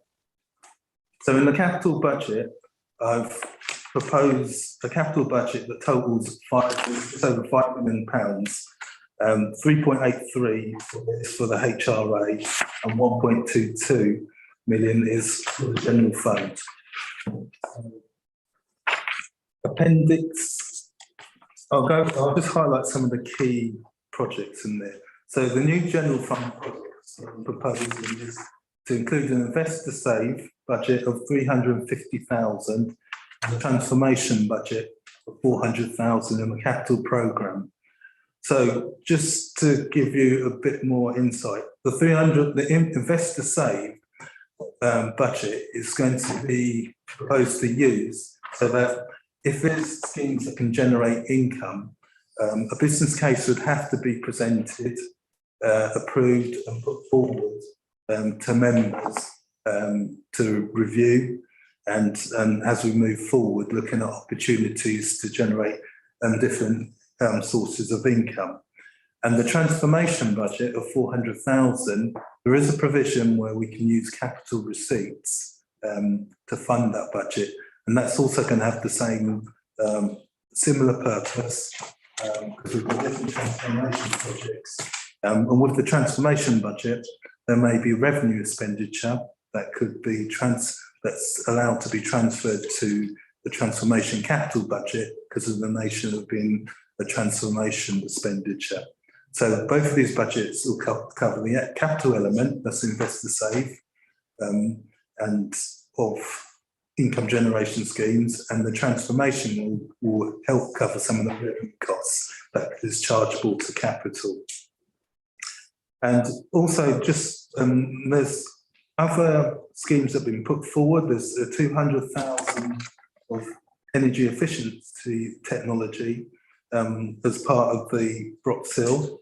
And what this will do is generate savings on utility costs, and also it gives us an opportunity to sell back electricity to the national grid suppliers, which will also be an income source. So in the long term, at the moment, so over a period of time, it will pay for itself. So going forward, I've outlined what the capital programme is in the different tables, and then the main capital programme is shown in Appendix 3, which members will have had sight of, and if you've got any questions regarding that, I'm happy to take the questions. So moving on to section 10, which is the reserves. As the acting section 15 officer at this point in time, I have a duty to make sure our reserves are at appropriate level. So if you look at this table, on the table types of reserves, we have a general fund reserve, which at the moment, the 1st of April was 1.348 million. And it's estimated based on the Q2 budget monitoring forecast, which was forecast an overspend of 335,000, that the reserves will drop down to 1 million. And the earmark reserves, they stood at 1.5 million at the start of the 1st of April, and they've been repurposed, some of them, to fund the budget, the 500,000 that's set aside for COVID-related activity, and also to help fund the budget gap we've got for 22-23, and with the earmark reserves, that they're also earmarked for some other purposes as well. So with the reserves, as you see there, we can't continue to keep on using reserves, so we need to look at ways to actually build up the reserves. And this is what, when I go on to later, talking about the income generation schemes, this is what the plan of action is to do. So the other appendix we've got, if we go into the housing revenue account, which is item 11, sorry, was the question. No, carry on now. Back at the end. The housing revenue account, the method of setting the rent is you take what the CPI rate is at September, and then there's a formula, CPI plus 1%. So that would make the rent increase 4.1% for the housing revenue account. And the average rent is £81.93 per week. And Appendix 1 outlines the HRA proposals. And once I've gone through this report, then I may answer questions. And then section 12 talks about the scales of fees and charges. One of the recommendations is to approve the fees and charges, which is shown on Appendix 2, I believe, and which members will have some, and I'll take any questions on that later. The key thing is, if we go on to item 13, is next steps and options for closing the gaps. So there is a number of options that are being looked at to close the budget gap. We've explored vacancy freezes, and the senior leadership team will continue to review and challenge recruitment of all vacancies at all time. Then casual and contract workers, again, it's the same principles applying. And then the next section, 13.3, we're looking at the income generation schemes. So there's been a number of proposals for income generating schemes. These were presented at the CFD meeting last month in November. And what I've done is shown the example, a summary of some of them, of income generation schemes. And like, for instance, the toilet blocks, reshoot use of these buildings, green and clean management services, and there's a whole list of other things. And on top of that, some other suggestions.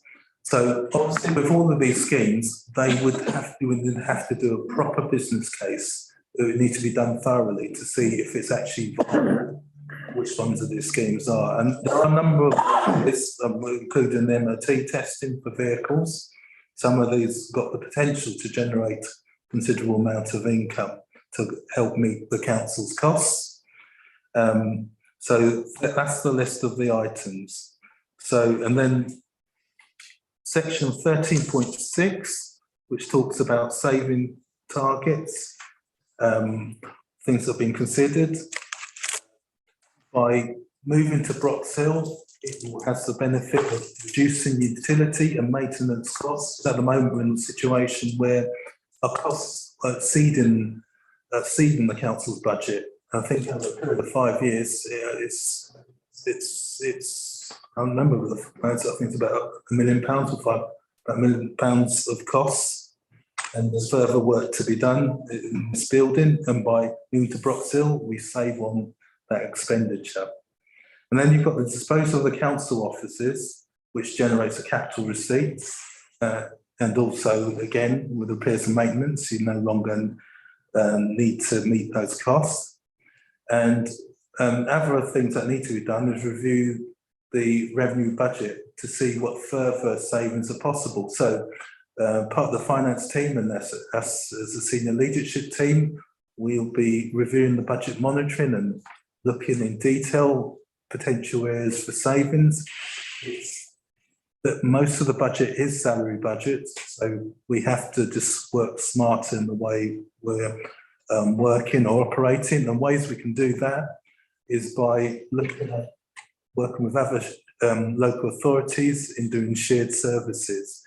And this is the council, I mean, the chief exec and others in the council have been proactive in doing this, and we already are in partnerships. And then waste collection, there's various new proposals to achieve savings, increase income, which obviously we have to, these are estimated, and so we just have to see how they materialise. And we've got removal of the budget for other faith burials. And as I said before, we need to continue monitor all existing savings just to see, make sure they're achievable. And as Joe Nacy mentioned before, the MRP policy review has been reviewed at this point in time. There may be a point in time in the future where we'd need to review it again, which is, it's actually good. It's good accounting to do that, to review your policies. And then, as I touched on before, partnership work. There's a number of shared partnerships. We're in the light bulb project, waste partnership, and others are outlined there. But as again, I said before, we need the council is looking at opportunities to develop that further, to share costs and reduce costs at every opportunity, or just do things in a different way. And even the capital budgets, we always have to be aware of the revenue implications that's already been highlighted with the MRP policy, and especially when making our large capital schemes, we have to be aware that we have to repay that money, and there are revenue implications. So in conclusion, the council's will need to, at this point in time, use reserves to meet that budget gap. But obviously, we're obviously waiting to see what happens with the business rates in January. But these income generation schemes proposed, they will help and considerably to meet in the budget gap, but the business cases will need to be developed, and it needs to be continuous because the gap, as highlighted before, is quite extensive. This year we got government grant, but there's no guarantees we're going to get government grant. It is difficult to budget because we're only getting the 1 year settlement, which ideally if we had a 3 year, that would be a lot easier. But we're at a situation now, so we have to base things on what we've got at the moment. And the last paragraph, 14.2, as I emphasised before, it's important as a council, we do make every effort to replenish and increase the reserves. And the methods that have been outlined throughout this report will help achieve that. And also, we want to keep our costs as low as possible. And my role as an acting Section 15 officer and along with the senior leadership team, is to ensure that the council remains resilient and viable. So at this point, I've sort of skipped through there are 3 appendices. I don't, if any members of your worship, I'm happy to take questions at this point. Councillor Bentley. Thank you, Your Worship. I think I've come in at the right time. Thank you very much for that, Connie. That was very interesting. Just a couple of comments and a couple of questions, if I may. We talked about the HRA account, and obviously we need to make money out of for the HRA account. We've also talked about one of the aspirations of this council in building houses. We are looking at that on Horsewell Lane at the moment because it's part of the capital programme. My aspiration is to continue that. What we need is land, preferably land that this council owns. Part of the HRA account includes garages and garage spaces, obviously land that we own. Looking at the charges for a lock-up garage, we're looking at £8.14 a week. So if I've got a row of 10 garages, we're looking at £800 a week. Is there any work been done on actually assessing the value of that land and what revenue we could get into the HRA accounts if we actually got rid of the garages and built houses on it, which has been done in the borough by other people? I'd just like to know if any work like that has been done for future expansion of the house building schemes. If you can answer that, then I've got another question as well. Right. In response to that, we have discussed that because at the moment we have garages, and what you rightly said, what other councils have done as well is demolish garages and build on that land, because the income you're getting from the garages is not substantial, and there might be potential to actually generate more income by building on it.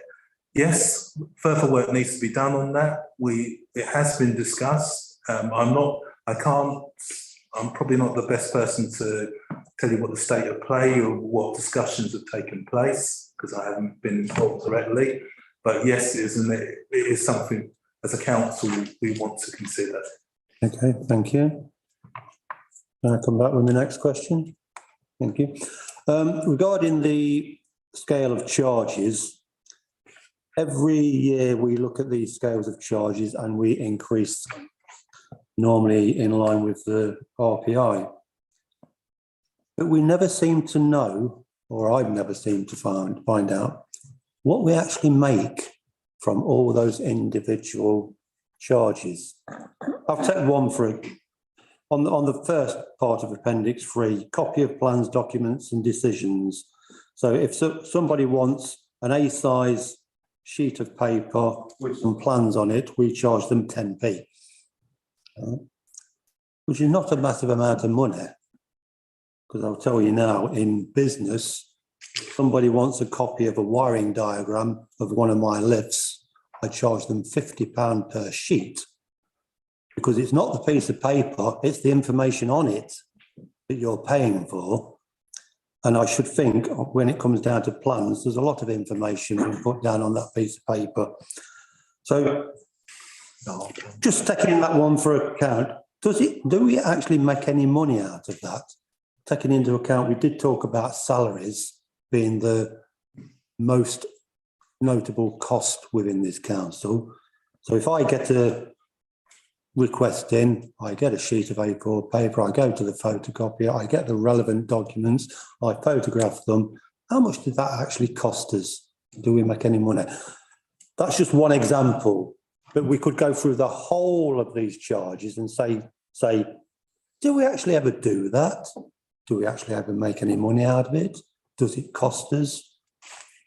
All I'm saying is, as a member, I keep seeing these prices go up, but I never actually see what contribution it actually makes to the fund. Okay, can I ask a question? Yeah, so some of these charges are set for statute. We don't have a control. They're set by the government or the regulating body. But yes, in answer to your other question regarding the fees and charges, what we currently do in the finance team is we're sort of what we're trying to do is the income we get in, we're trying to analyse it so that we can see, is it making a profit? Are we covering our costs? And that's an exercise we're doing at the moment.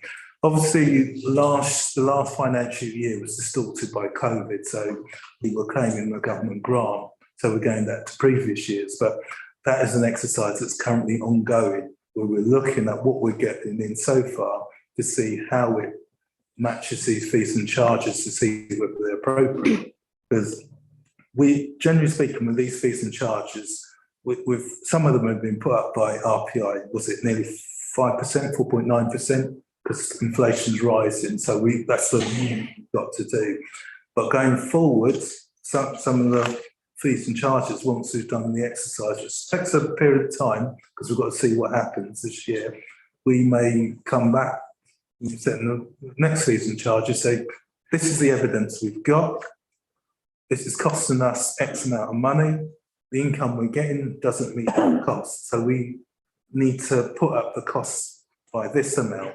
But in order to bring that to members, we've got to justify that if we need a £20 increase or £5 increase. And that's an exercise we're doing in the finance team at the moment, to answer your question. Okay, thank you. Is that all right, Councillor? Thank you. Councillor Charlesworth. Thank you, Worship. Yeah, more or less on the same topic on fees and charges. I mean, it says at 12.2, members are asked to scrutinise the detail. I've only glanced through the fees and charges. I suppose I need to declare an interest in that I've got 2 allotments with the council. And all of those entries are put under sundries. I imagine a great many of the fees and charges are put under sundries. So we can't actually identify which department is bringing in the money and get that detailed information, because I imagine that's a great deal of work to actually go down to individual lines of what they're bringing in. But I have glanced at a couple. One of them, which is the leisure swimming adults. Current year, £3.90 for leisure card holders, £4, should have put my glasses on, £4.35, I think, for non-members. And yet in the coming year, it's going to be £4 for both. Can I answer that question? So with the leisure fees, they're for notation, because council doesn't control what those figures are set at. They just give it for information on the leisure services. But so for parklands, right, don't have a control. They just courtesy give us it for completeness for the fees and charges. Well, I'm just making the point that having a leisure card no longer seems to be an advantage. But as you say, if it's their domain, then fair enough. Second point, I need to declare another interest. I have a food business registered with this council, but I'm not at the moment operating in the borough. However, if I was, I'd be disappointed. 12-month street licence for a mobile service was 344. It has now been proposed to be £740. And the 6-month licence has gone from 199 to 545. On that basis, I will not be trading in this borough again. So that's lost income. I don't think the analysis and work has been done as to see whether that is actually going to work. Because for me, that means I'm gone. Simple as that. Right. So to answer that question, yes, okay, the fees and charges have been put up. There's been an exercise done to see what the volumes are and and also what the take up is of different fees. We have to meet costs and the council obviously has got an obligation to generate income. Yes, some people might drop off, but then there's others that are still going to continue. So we have to look at the overall effect, and that's the way the way that's been taken with the charges. Can't be right. Councillor Bolton. Thank you, Matt. Yes, just a few minor points. You talk about toilet blocks. Well, most of them have got dual use. It's not just the toilet blocks, all the facilities in those blocks. That's used for storage, for parks and everything else. So it's not just a matter of toilet blocks, there's other things in there which must be taken into account.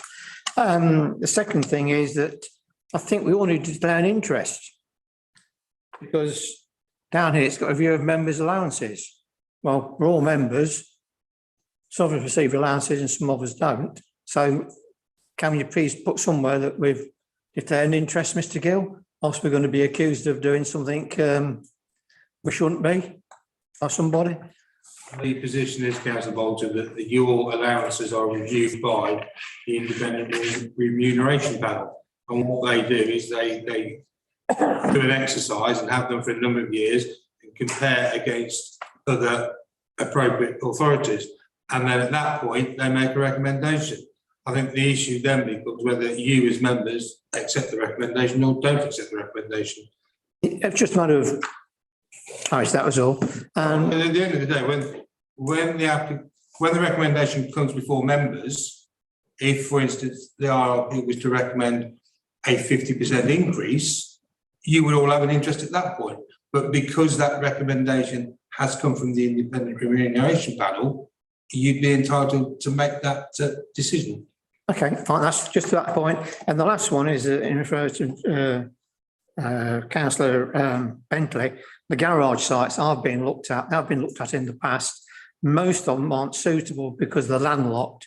The depth of land that the garage actually occupies isn't sufficient to get a property in. That's one of the problems there. Some are suitable, maybe for modular build. But a general thing is that they are landlocked and we can't get sufficient depth in the plots to actually get the property on, unfortunately. Thank you.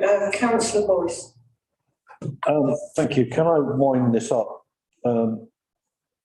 I think for clarity, I'll move the whole report. Can I thank the officers? Joe and Connie have done an exceptionally good job.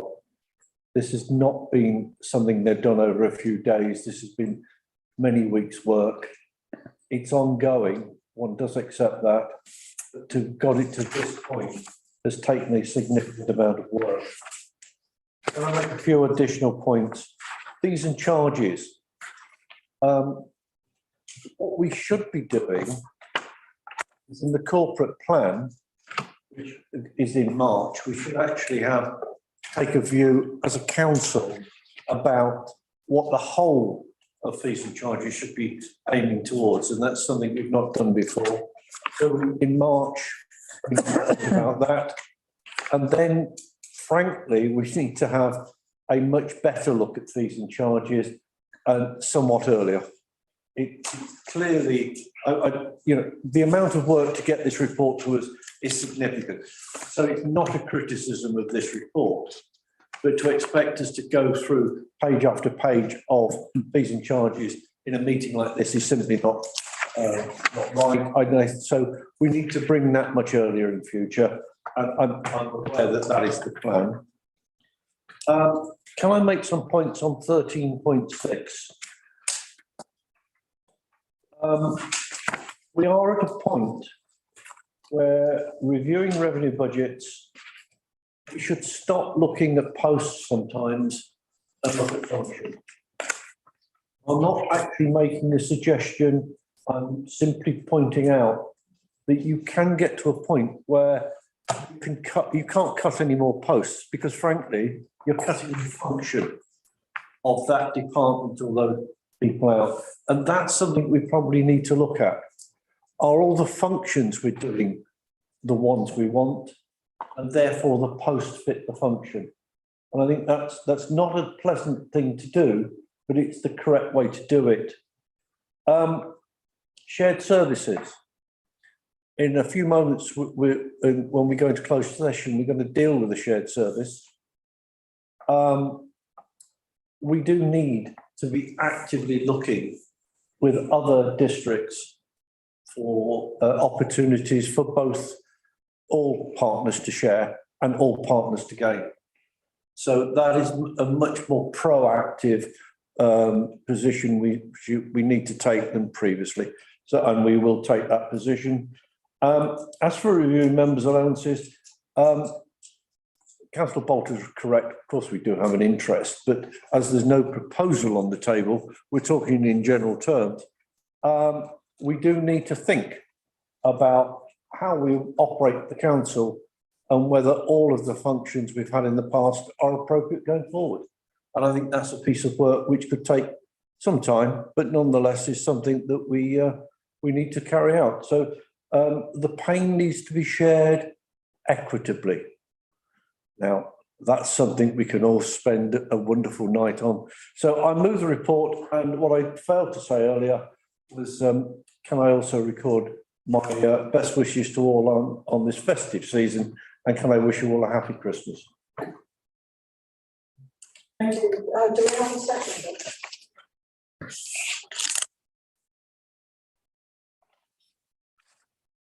So this report is being moved by Councillor Harris, seconded by Councillor Shapley. All those in favour?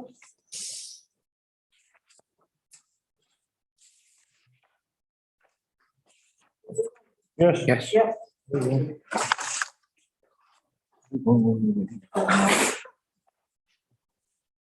are now at the bit where this is exclusion of the press and public.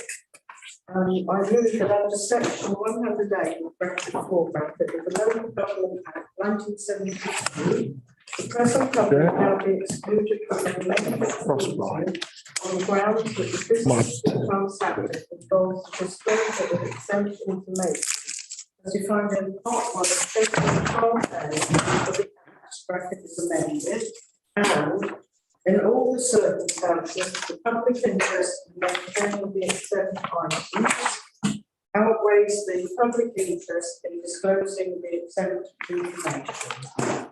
The live stream of this meeting will now be stopped.